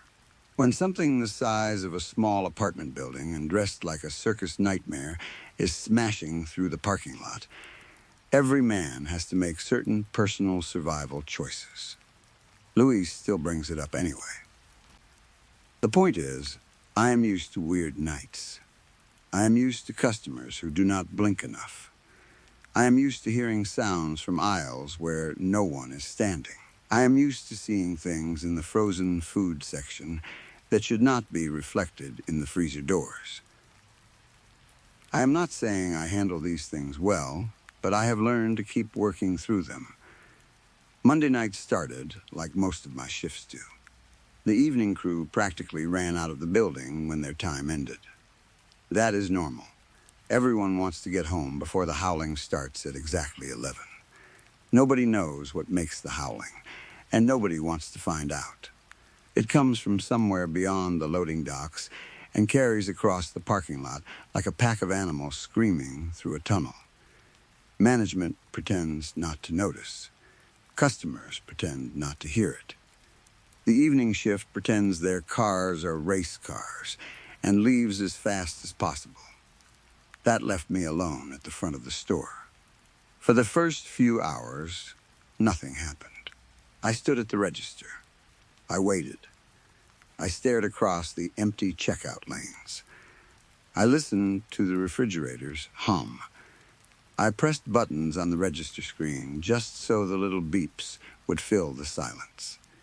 Every now and then, a late-night shopper came in, usually someone buying beer, frozen food, cigarettes, or one sad bag of groceries. People who shop at 1 in the morning are not usually talkative. They want to get in, get what they need, and leave without being judged by the guy at the register. That works for me. I am not exactly hungry for human connection at 2 in the morning either. Aside from joking with Luis when he is not mad at me, and aside from my occasional efforts to expose suspected vampires. I usually prefer a quiet shift. That night I was hoping for exactly that. I should have known better. Around 2 in the morning, the store had been empty for at least half an hour. I was standing at the register, tapping through random menu screens and feeling my brain slowly leak out of my ears from boredom, when a voice spoke directly in front of me. "Hello, young sir." I jumped hard enough to nearly slap the register screen. Standing on the other side of the conveyor belt were 2 elderly people, a man and a woman. I had not seen them walk up. I had not heard the front door open. I had not heard footsteps, a cart, or even the soft brush of clothing. 1 second, I was alone, and the next second, they were there. The man looked like he was close to 70, maybe older. He wore a 3-piece suit that hung loosely from his thin body. The suit was dark and neat, but it looked strange on him, like he had lost too much weight after buying it. A bright red tie hung from his neck, sharp and clean against the dark cloth. In his right hand, he carried a brown leather briefcase. The woman beside him was dressed just as sharply. She wore a navy blue pantsuit and black heels. Her gray hair was pulled back in a tight, perfect shape. Her face was pale and lined, but her posture was straight. She had the calm look of someone who had never had to ask twice for anything in her life. If they had been younger, I would have guessed they had come from a business meeting or a corporate event, but at 2 in the morning in the Stop and Shop, they looked completely out of place. "Hi," I said, trying to sound normal. "Did you need help with something?" "Yes," the old man said. His voice was soft and dry, but there was something underneath it that made me uncomfortable. It was not exactly anger. It was not exactly impatience. It was control. He spoke like he already knew I would listen. He lifted the briefcase and set it on the conveyor belt. The sound of it touching the belt seemed too loud in the empty store. He opened it with 2 clean clicks. The moment the case opened, I felt a wave of dread move through me. It was sudden and heavy. 1 second I was confused, and the next I was certain the old man meant to hurt me. My skin prickled. My mouth went dry. I stared at his hand as he reached into the briefcase, sure he was about to pull out a gun. I could almost see it in my mind. The black metal. The old hand gripping it. The sound of him telling me to empty the register. I thought about the panic button under the counter.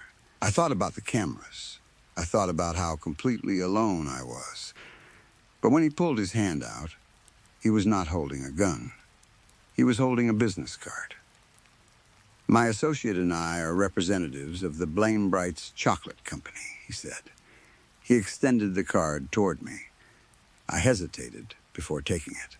I did not want anything from him. Every instinct in me said not to touch it. But he kept holding it out, and after a few seconds, refusing felt impossible. I took the card. It was thick, smooth, and perfectly white. The front showed a simple logo, a cartoon chocolate bar with a bite taken out of one corner. Beside it were the words, "Blaine Bright Chocolate Co." in clean corporate letters. The design was simple, almost boring, but professional. It looked like something you would see in a conference room or on a website selling expensive snacks to offices. There was no name on the card, no phone number, no website, no email. Nothing that made it useful as a real business card. I turned it over. On the back was a short line in the same clean font. "Blaine Bright's, so good you can't help yourself." That was all. I do not know how to explain what happened when I looked at that card. It was just paper, but it felt alive in my hand. It pulled at my attention. The white of the card seemed softer than normal white. The blue letters looked calm and safe and important. I tried to look back at the couple, but every time I moved my eyes away, a warm, burning pressure started at the back of my neck. It felt like the card wanted to be seen. Worse, I wanted to see it. I wanted to keep looking at it. I wanted to memorize the font. I wanted to run my thumb over the edges. I wanted to understand why something so plain felt so perfect. The old man spoke again, and his voice pulled me out of the card's grip. "We were wondering if your establishment might be interested in trialing our wares," he said. "Here, you may try one yourself." He reached back into the briefcase and took out a chocolate bar. It was wrapped in dark brown paper with the same cartoon logo printed in the center. It looked ordinary. That almost made it worse. After the way the business card had grabbed my mind, the chocolate bar seemed like something I should not let anywhere near my mouth. The old man held it out to me. I did not take it. The card still burned softly in my hand, begging me to look down again, but I forced myself to keep my eyes on the chocolate bar. I remembered the fear I had felt when the briefcase opened. I remembered being sure this man wanted to hurt me. I appreciate the offer, I said carefully, but I do not eat chocolate. Also, I do not have the authority to approve new items for the store. The old man's smile faded. Oh, he said. It was one small word, but it carried a surprising amount of disgust. Then may I speak to the person in charge of this store? I did not realize I was speaking to an insignificant boy. The word boy came out sharp and poisonous. I felt heat rise in my face. The manager should be here around 7, I said. But new products usually have to go through corporate anyway, so this probably is not the right place to ask. For a brief second, his professional mask slipped. I saw something dark cross his face. Not frustration, not disappointment, hatred, pure and simple. It was so strong that I actually leaned back from him. No, he growled. That will not do. He turned to the elderly woman beside him. Until then, she had not said a word. She had only stood there, watching me with a flat little smile. The two of them exchanged one glance. Then she was beside me. I do not mean she walked around the register. I do not mean she moved quickly.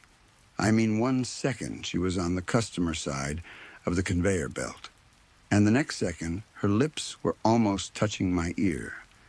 I froze. Listen closely, she whispered. Her voice slid into my head. That is the only way I can describe it. The business card had pulled at my attention, but her words did something far worse. They did not feel like sounds going into my ears. They felt like ideas being placed directly inside my brain. I did not think about whether she was telling the truth. I did not wonder if I should obey. The moment she spoke, her words became reality.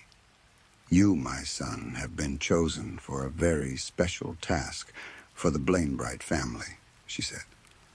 You are going to put our display of chocolates right here beside your register tonight. Every customer who comes through the store will leave with the Blainbright's chocolate bar. Every single one. Nod if you understand me. I nodded. I did it immediately. The worst part is that I did not feel forced. I felt grateful. I wanted to obey her. I wanted her to be proud of me. I wanted to be useful to Blainbright's chocolate company. The name filled my chest with the warmth. Blainbright's. It sounded wonderful. It sounded like the answer to everything. Good boy, she hissed. She patted my shoulder. Then her voice dropped lower. I know you will listen. I would hate to make Blainbright's #1 fan do something terrible to himself.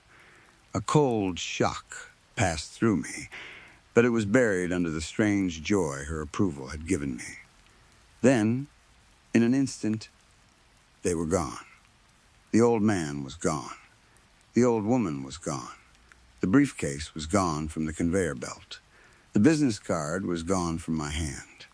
But on the shelf directly to the right of my register, there was a cardboard display box. It was filled with chocolate bars. Blainbright's Chocolate Co. The rest of that night is hard to remember clearly. It exists in my mind like a dream I had while sick with a fever. I remember customers coming in, more than usual. I remember smiling too much.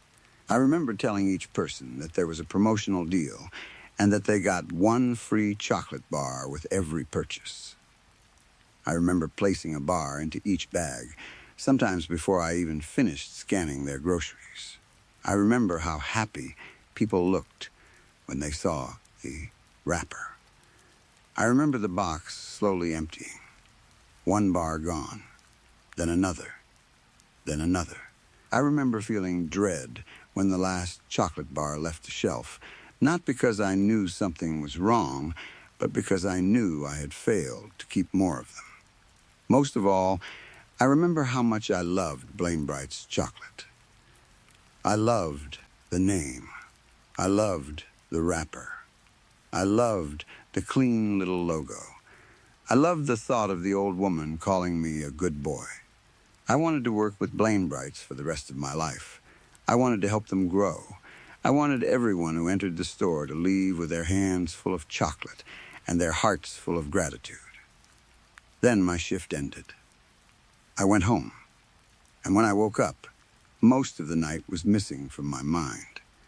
The next night, I came in tired and confused, but I convinced myself everything was fine. That is a skill I have developed working at the Stop and Shop.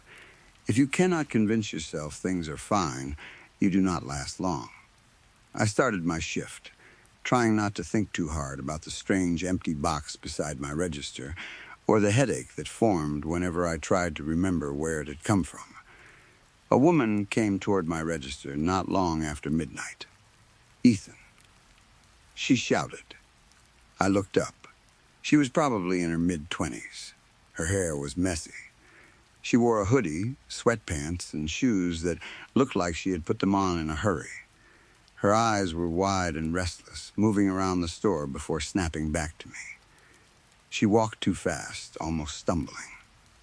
"Do I know you?" I asked. "Of course you know me," she said. Her voice was quiet but rushed, each word crashing into the next. "You gave me a chocolate bar last night, Ethan. You said it was a promotional deal. 1 free chocolate bar with every purchase. You remember that, right? You gave it to me."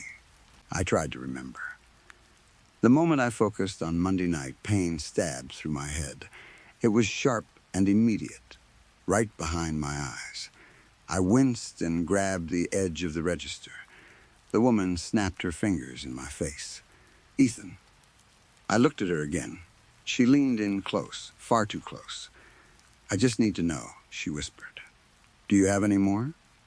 I looked at the cardboard box beside my register. It was empty. "No," I said. "Unfortunately, it looks like we are out." I used my customer service voice, the bright and empty one that usually gets people to leave faster. It did not work. The woman grabbed the front of my shirt with both hands. "Do you know when you are getting more?" Her fingers twisted in the fabric. Her eyes looked wet and desperate. "I have no idea," I said, trying to stay calm. That would be an inventory question. I just handle sales. She let go with one hand and shoved a crumpled sticky note at me. I unfolded it. A phone number had been scribbled on it in messy handwriting. "If you get more," she said, "you call me right away." Then she looked over both shoulders and hurried out of the store. I stood there, holding the note, wondering what had just happened. That would have been strange enough on its own, but it was not the only time it happened that night. Customer after customer came in asking about the chocolate. Some of them were polite for the first few seconds, but the politeness always cracked. Their eyes would move to the empty box. Their voices would lower. Their hands would twitch. They all said some version of the same thing. I gave them the best chocolate bar they had ever tasted. They needed more. They knew I had some. Why was I hiding it? One man offered me $50 for a single bar. Another offered $200. A woman with a sleeping baby in her cart started crying when I told her we were out. She said she could still taste it. She said she had dreamed about it all day. She said everything else she ate tasted like dirt now. I did not know what to say. Every time I tried to think back to where the chocolate came from, the migraine returned. If I pushed harder, if I tried to remember the source of the bars, my nose started bleeding. Not a little bit either. It poured suddenly, hot and bright, dripping onto my shirt and the register counter. That happened twice before I stopped trying to remember. By the end of the shift, I was afraid to even look at the empty display box.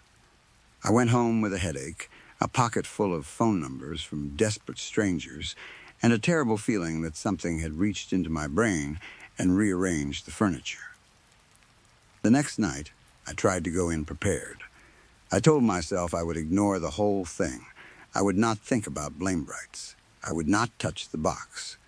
I would not ask questions. I just wanted to do my shift, plan my vampire test, and avoid any more chocolate-related madness. That plan lasted until the evening shift left. The moment the last employee walked out the front door, the store filled with people. It did not happen all at once exactly. It was worse than that. They came in one by one, quietly, as if they had been waiting outside for the right moment. The woman in the hoodie came first, then the man who had offered me $50. Then the crying mother without her baby this time. Then several more people from the night before. They spread out near the front of the store, blocking the exit, the aisles, and the open space around my register. The store did not feel busy. It felt surrounded. I stepped back from the register. The woman in the hoodie smiled at me. "Ethan," she said, though her voice was not friendly.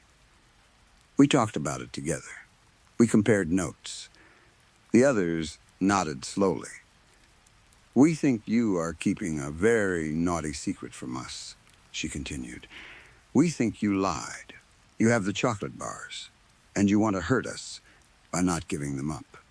You want to keep them all for yourself." The crowd moved closer. Their faces were pale and sweaty. Their eyes were hungry. Not hungry in the normal way. Hungry like animals behind glass. Hungry like people who had not slept because one thought had been eating through their heads all day. "I do not have any," I said. "I told you they are gone." The woman's smile disappeared. "That is selfish," she said. "You gave us this gift. You did that. And we have decided that you do not get to take it away from us." Two men rushed forward before I could run. Each grabbed one of my arms. I tried to pull free, but they were stronger than they looked. Their fingers dug into me. They held me in place while the others crowded closer. The woman reached into the pocket of her hoodie and pulled out a large kitchen knife. My stomach dropped. "Tell us where they are," she said, "and you get to keep all your blood." Panic slammed into me. "I do not have any more," I shouted. "They are all gone." "No," she screamed, her face twisted in rage. "They cannot be gone. You have to be hiding them." She rushed toward me and pressed the cold edge of the knife against my neck. I stopped moving. Every part of my body went still except my heart, which was beating so hard I thought it would burst. "I am not hiding them," I said, and my voice broke. "The box is empty. Look for yourselves." The two men forced me down to my knees. The linoleum was hard and cold. My whole body shook. I could feel the knife near my throat. I could smell the woman's breath, sour and sweet at the same time, like chocolate and sickness. "Enough with the lies," she hissed. The people around her murmured in agreement. "If you will not tell us where to find them," she said, "we will have to cut the information out of you." "Please," I begged. I am not proud of how I sounded. I sounded small. I sounded like a child. But I did not want to die on the floor of the Stop and Shop because of a box of chocolate bars I could barely remember giving away. The woman raised the knife over her head. I closed my eyes. I waited for the pain. A second passed. Then another. Nothing happened. I opened my eyes. The woman was still standing above me with the knife raised, but her face had turned away. Her whole body was frozen. The two men holding me had stopped moving too. Everyone had gone still. Every person in the crowd stared toward the front of the store. I followed their gaze. The old man and the old woman were standing near the entrance. The memories hit me all at once. The briefcase, the business card, the logo, the woman's lips beside my ear, the warm, terrible need to obey, the display box appearing beside my register, the love I had felt for Blaine Bright's chocolate. I had not known those memories were missing until they came back. I tried to call out. I tried to ask for help. I tried to scream. My mouth would not move. The old man smiled. Now, children," he said. Do you not think this is a bit extreme? The old woman made a thoughtful sound. Perhaps not, dear, she said. This is not regular chocolate, is it? No, this is Blainbright's chocolate. What else in the world could be worth killing for? I suppose you have a point, the old man said. Shall we let the murder continue? Tears ran down my face. The old woman seemed to think about it for a long time. Too long. The woman with the knife stayed frozen above me, ready to bring it down. The people around me did not blink. At last, the old woman sighed. No, not tonight, she said. We are already far behind schedule. This would have been easier if he had eaten a bar too, but some humans are too stubborn for their own good. She looked down at me with something like pity. You cannot help those who will not help themselves. Then she smiled. You could have been helped. Remember that. The offer is taken back now, but do not forget that we did offer. The words made no sense, but they filled me with a strange, cold shame. It was like being rejected by something I did not want to join in the first place. The old woman turned from me to the crowd. My children, she called. Her voice was bright and musical, like a mother calling kids to dinner. At once, every person in the crowd stood straight. The two men released my arms and turned toward her. The woman with the knife lowered it and faced the old woman with empty devotion. I crawled backward as fast as I could and hid behind the register. We have so much work to do, the old woman sang. Come along now. We will get you all ready. We will take your pain away. And if you are good, you may have all the Blainbright's chocolate you could ever dream of. The people began moving toward the front door. They walked in a single line, calm and silent, like ants following a trail. Their faces were blank. The hunger was still there, but now it had been covered by obedience. They followed the old woman out of the store. Before she left, she turned back toward me. It is a shame, she said, that you will not be one of the lucky ones joining the Blainbright family. And do keep in mind, at Blainbright's, we are a family. But some people simply do not have the right qualifications. It is nothing personal. She walked over and patted the top of my head. Her hand was cold. Then she was gone. Everyone was gone. The store was empty again. For several minutes, I stayed curled behind the register, too scared to move. My arms hurt where the men had grabbed me. My throat felt raw from begging. I kept expecting the front doors to open again. I kept expecting the old woman to return and say she had changed her mind. Eventually, I crawled out. I checked the front of the store. I checked the aisles. I checked the parking lot through the windows. There was no sign of the crowd. No sign of the old couple. No sign that anything had happened at all. Even the empty Blainbright's display box was gone. The rest of the shift passed normally, which somehow made it worse. A man bought milk and lottery tickets. A college student bought energy drinks. An old lady bought cat food and asked if we had any coupons. I scanned their items with shaking hands and smiled like I had not almost been killed by chocolate addicts in the middle of the night. After 4 hours of normal customers and normal silence, I finally started to believe it was over. When my shift ended, I went home. I locked my door.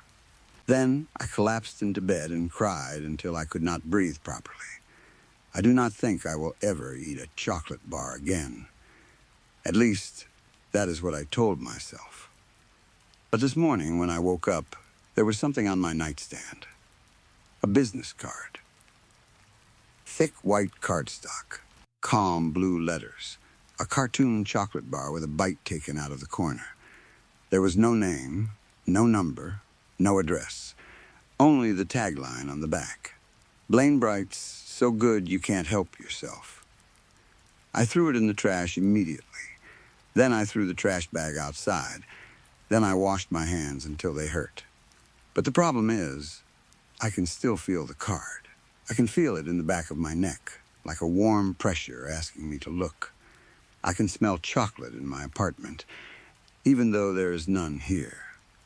Every time I close my eyes, I see that clean corporate font.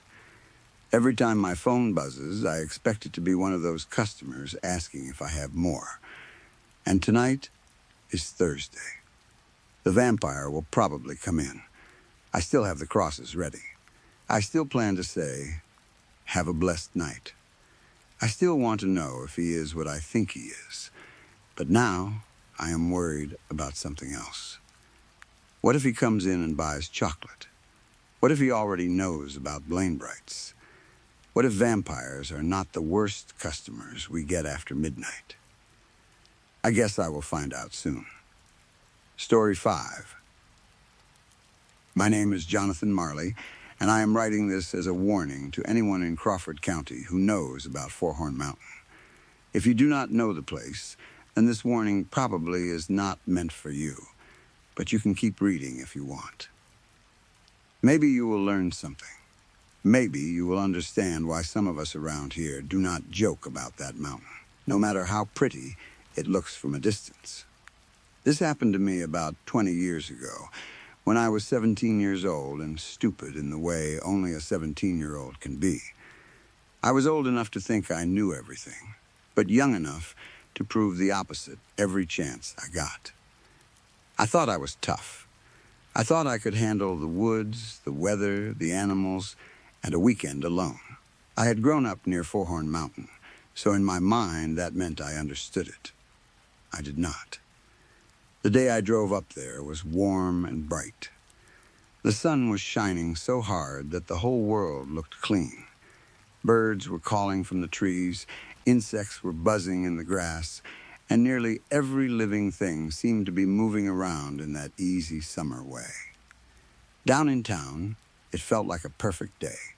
The kind of day that makes you want to roll the windows down and forget every warning you have ever heard. But up on Four-Horn Mountain, the weather was never normal. Everyone in my hometown knew that.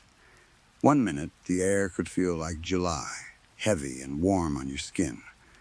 The next minute, it could feel like the middle of January, sharp enough to hurt your lungs. Sometimes rain would fall while the sun stayed bright. Sometimes frost would appear on rocks that were warm to the touch. People told stories about snow in August and thunderstorms in clear skies. Most folks laughed when they told those stories, but not too loudly. There was a trail that led up to the mountain, and farther along that trail was an old cabin that belonged to my family. My dad had inherited it from his grandfather. At least, that was the story. The cabin looked older than that to me. Even then, I remember thinking it looked like it had been standing long before any of us had a right to claim it. The logs were dark and worn, and the roof had dents and scratches from years of storms. It looked like the mountain had tried to pull it apart again and again, but the cabin had refused to give in. My parents were out of town that weekend, and I decided it would be a good time to go hunting. I told myself the cabin was the perfect place to stay. I told myself the mountain had plenty of game. I told myself I had been up there before and nothing bad had ever happened. Maybe it was youthful ignorance. Maybe I had been drinking too much that summer. Maybe I was just looking for a reason to feel grown. Whatever the reason was, I made the mistake of thinking the trip was a good idea. The drive up was peaceful at first. I was in my old beat-up pickup truck with the windows down because the air conditioner had died long before that summer. The breeze coming through the cab felt cool and pleasant. Flowers were blooming along the roadside, and I remember thinking how strange and beautiful they looked against the dark green trees. What I did not notice then, or maybe what I refused to notice, was that the flowers were covered in frost. The petals had little white edges, and the grass around them glittered like it had been touched by winter. But the air felt comfortable, almost spring-like, and I was in too good a mood to think much about it. I had music playing loud, a six-pack tucked beside me, my rifle in the truck, and a bag full of things I thought I would need for the weekend. Looking back now, I did not bring enough of anything useful. I had some snacks, a few drinks, some clothes, and a lot of confidence. That was about it. I figured if I needed more, I could just drive back down the path to town. That was how dumb I was. After about a half-hour drive, I reached the cabin. It sat in a small clearing, surrounded by thick trees. The gravel path curled around the front, and the woods pressed close on all sides. I parked, grabbed my things, and felt like the king of the mountain. I had beer, music, a rifle, and nobody around to tell me what to do. At 17, that felt like freedom. I went inside and set myself up in the living room. The place smelled like dust, old wood, and cold ashes from the fireplace. There was an old couch, a small kitchen, a hallway, a bathroom, and an attic hatch near the back. The cabin had an old satellite TV that sometimes worked if you hit it right and adjusted the receiver long enough. I spent a while messing with it, trying to get a signal. I texted my friends and told them I was up at the cabin for the weekend. Some of them said they might come by later. Some laughed and told me I was crazy for going up there alone. I laughed, too. I wish I had taken that more seriously. I was still trying to get the TV working when the first strange thing happened. It started raining. Not a light rain, either. It came down hard and sudden, slamming against the metal roof so loudly that it sounded like someone dumping buckets of stones from the sky. I looked out the window and saw water rushing down the glass in thick lines. I was annoyed at first. I had planned to hunt that evening, maybe walk the trail and see if I could track anything before dark. Instead, I was stuck inside on my first day in the mountains. So I opened the six-pack and started drinking away my disappointment. That was when I noticed the frost. It began at the edges of the window beside the TV. Thin white lines formed around the frame, creeping slowly across the glass. The rain outside kept sliding down, and the ice followed each drop like it was alive. It reminded me of a hungry baby being fed by its mother, each raindrop giving the frost something new to swallow. At first, I only watched with mild interest. I knew the weather on the mountain was strange. I had seen odd things before, though nothing like that. Still, I was 17 and drinking beer in my family's cabin, so I turned it into a game. I started betting with myself about which line of frost would climb the highest on the window. I wish I had thought harder about what I was seeing. Hours passed. I must have fallen asleep on the couch with a beer in my hand. When I woke up, the cabin was quiet except for the rain on the roof. My mouth was dry and my head felt thick. I looked down and saw that I had dropped the beer bottle on the floor. But no beer had spilled. The liquid was frozen solid inside the bottle. I stared at it for a few seconds, trying to make sense of what I was seeing. Then I noticed the frost had moved farther into the room.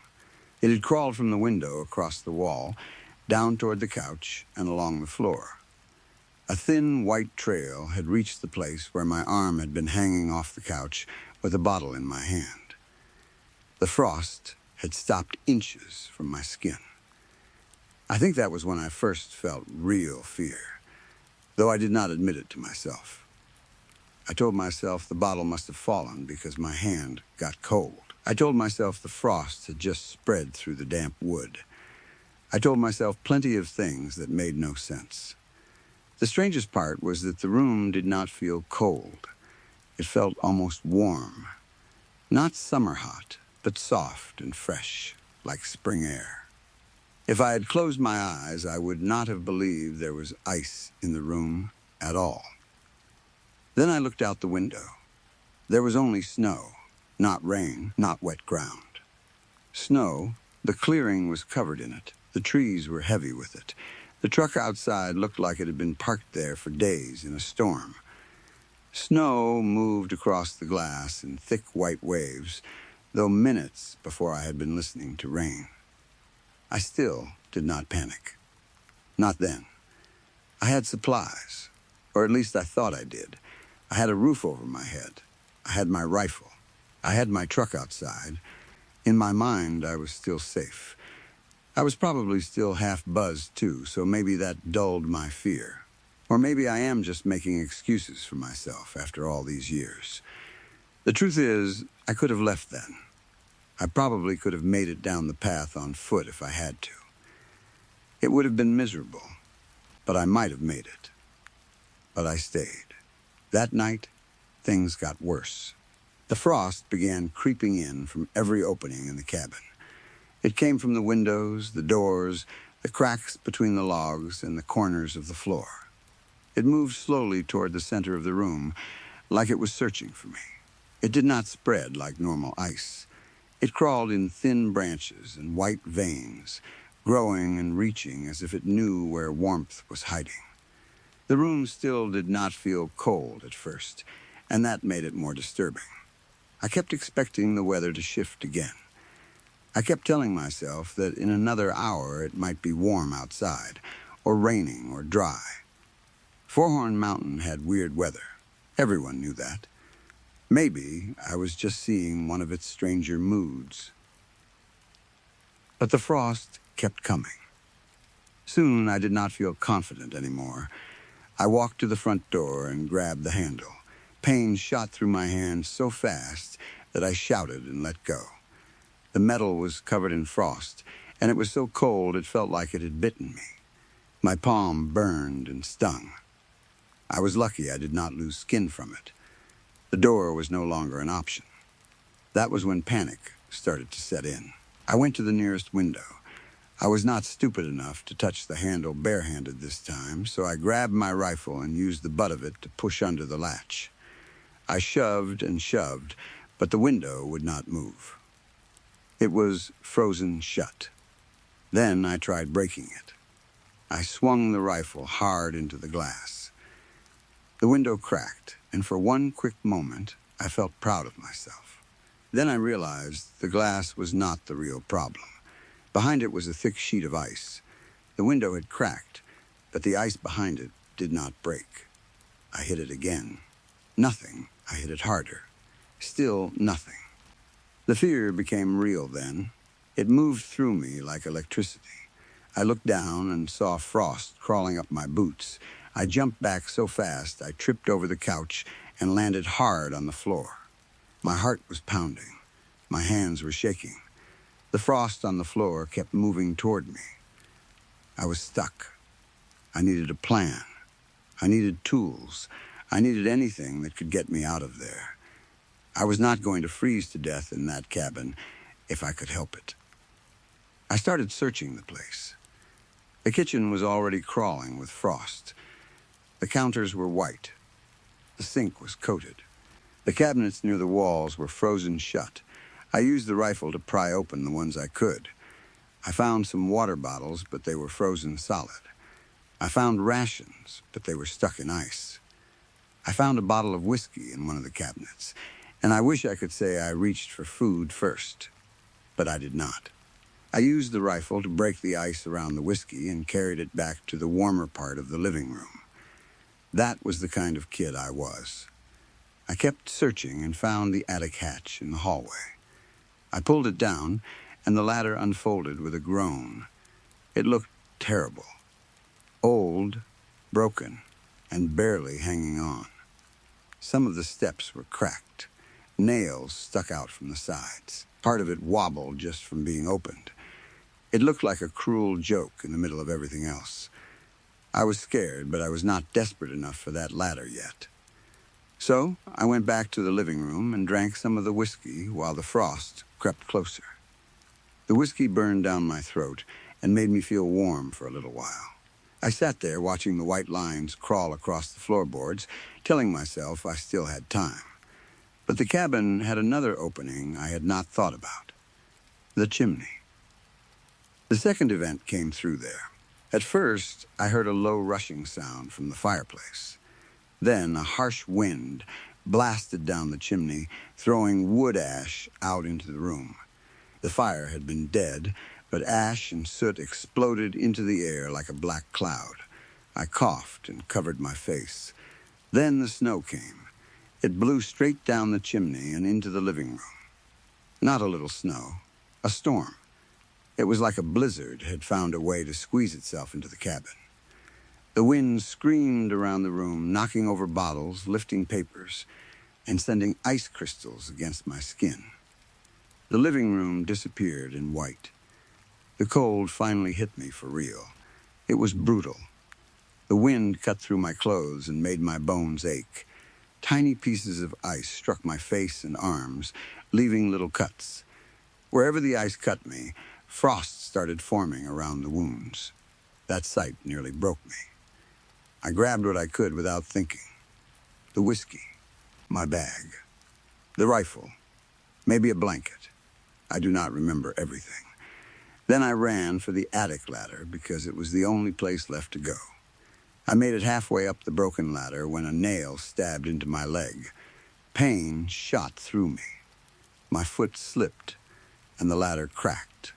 I fell hard, snapping the bottom half of it as I came down. The pain in my leg was unbelievable. When I looked at it, my stomach turned.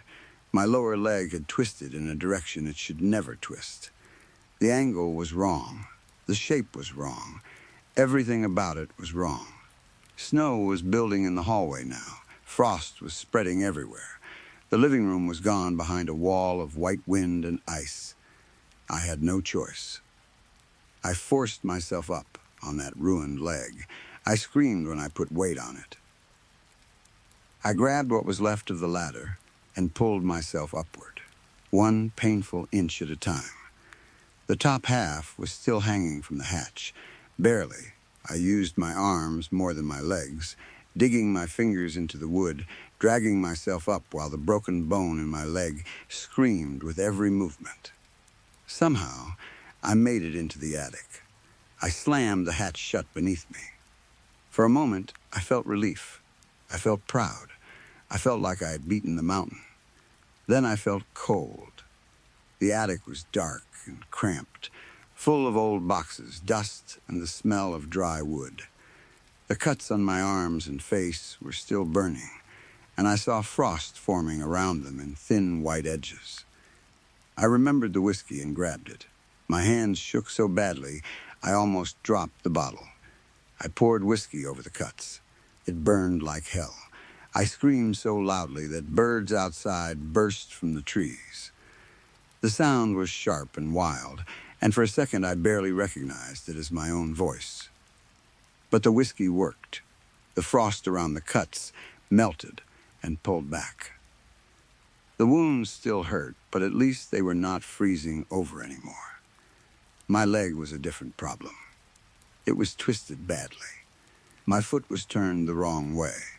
The skin had started turning a sick purple color, and just looking at it made me want to throw up.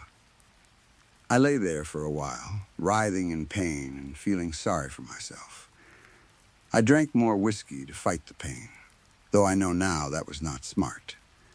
When I was drunk enough to move again, I crawled around the attic and searched through the old boxes.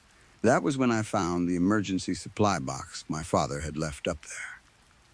Inside were a flare gun, several flares, a first aid kit, and a cheap radio. Finding that box felt like finding treasure.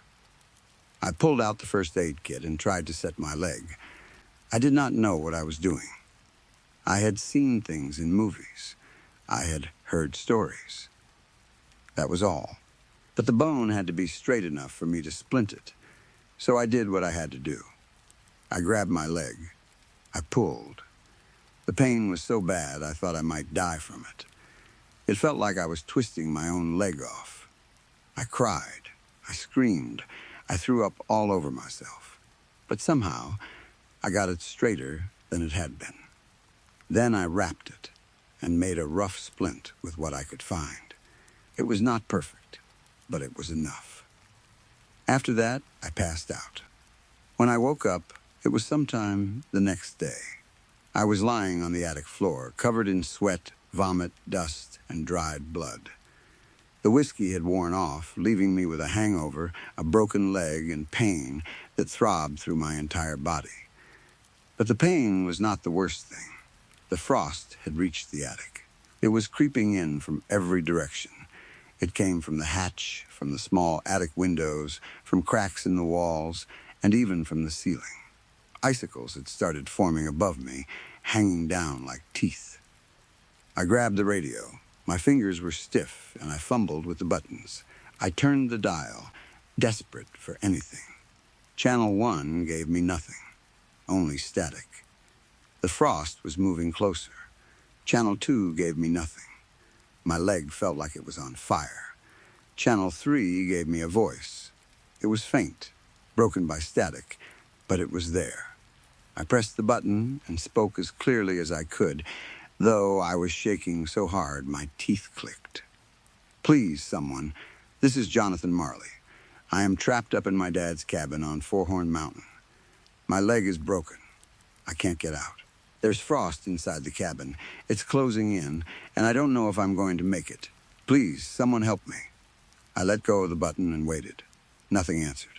Only radio fuzz. I tried again. Still nothing. Hope died slowly after that. Hours passed. The frost kept moving in around me. I was hungry. I was thirsty. I cursed myself for not grabbing the frozen rations when I had the chance. Then I remembered my bag and dragged it closer. By some miracle, my teenage version of necessities included 5 granola bars and some soda. I ate all of it, every crumb. I drank all the soda too, even though it made my stomach twist. It was not much, but it kept me going a little longer. More time passed. I do not know how long. I was hurt, scared, angry, and tired of waiting to die. In a fit of rage, I grabbed the empty whiskey bottle and threw it against the wall. It shattered. Then I heard something. Rain. At first, it was only a drizzle, soft against the roof. Then it became a steady pour. Then it hammered down hard, just like it had on the first day. I crawled to the attic window and saw the frost melting. I laughed. Then I cried. Then I cheered like a madman. I had no idea how I would crawl out of the cabin with my broken leg, but at least I was not going to freeze into a corpse in the attic. The ice was pulling back from the window. The icicles were dripping. Water ran down the walls. For a few minutes, I thought the mountain had decided to spare me. Then, the third event happened. Lightning, the first strike, hit somewhere in the trees nearby. The flash lit the attic bright white, and the thunder cracked so hard that I covered my ears. Another bolt struck seconds later. Then another.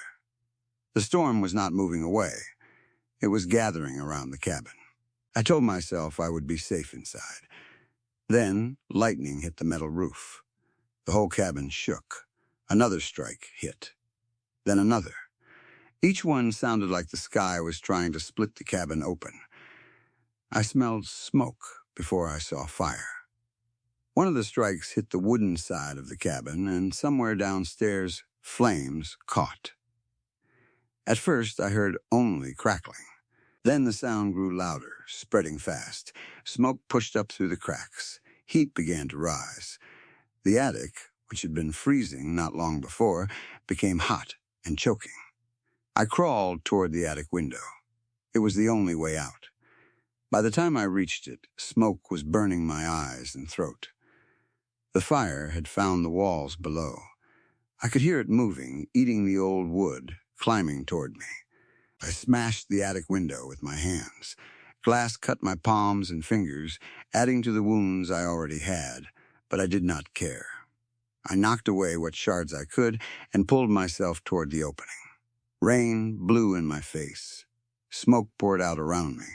I shoved myself halfway through the window. Then the fire reached my feet. My pants caught. I screamed and kicked, but my broken leg barely moved. The sudden pain and panic made me lose my grip. I fell out of the window. I hit the gravel path below with a hard thud that knocked the air from my lungs. For a moment, I could not move. Then the burning in my pants brought me back. I rolled and slapped at the flames until they went out. After that, I lay there broken, wet, burned, and barely alive. The air outside was hot, not just from the fire. The whole mountain felt warm again, like summer had returned in an instant. Rain still fell, but it was warm rain. Steam rose from the ground. Behind me, the cabin burned in places, though the storm was already beating the flames down. I thought it was over. Then I saw eyes in the tree line. They were low to the ground, shining in the firelight. An animal stepped out. I cannot say for sure what it was. A coyote, maybe, or something close to one. My memory gets fuzzy around this part. I had lost blood. I was in shock. I was in more pain than I can describe. But I remember its eyes. I remember its shape. I remember thinking it looked wrong. The animals on Four-Horn Mountain are tougher than normal animals. They live through things animals should not live through. Heat, snow, storms, lightning, sudden freezes. The mountain makes them hard. It makes them mean. The creature snarled and showed its teeth. It started toward me. I tried to move, but my body had nothing left.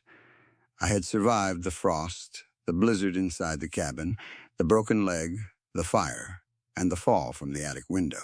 I thought I had gone through all that just to be eaten on the gravel path. The animal came faster. Then headlights appeared. The beast sprinted. A gunshot cracked through the storm.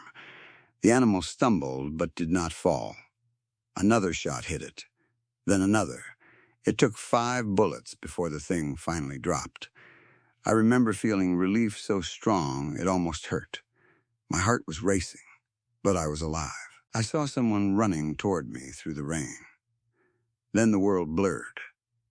I passed out with a smile on my face and tears in my eyes. When I woke up, I was in my buddy's truck on the way to the hospital. He had come up to check on me because I had texted my friends earlier that weekend and told them I was going to the cabin. That was the only smart thing I did, though I did not do it for a smart reason. I was just bragging about having the place to myself. Still, that message saved my life. The cabin did not burn all the way down. It was built too sturdy, and the rain put out most of the fire before it could destroy everything. My dad was angry about the damage, of course, but when he saw me in the hospital, he did not say much. I think he understood that something worse than carelessness had happened up there. I am older now. I have a son of my own.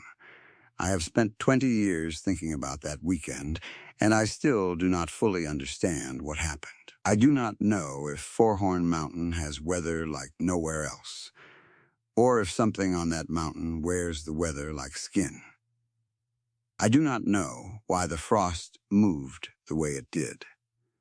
I do not know why the rain came when it did, or why the lightning struck so many times, or why that animal came out of the trees right when I was weakest.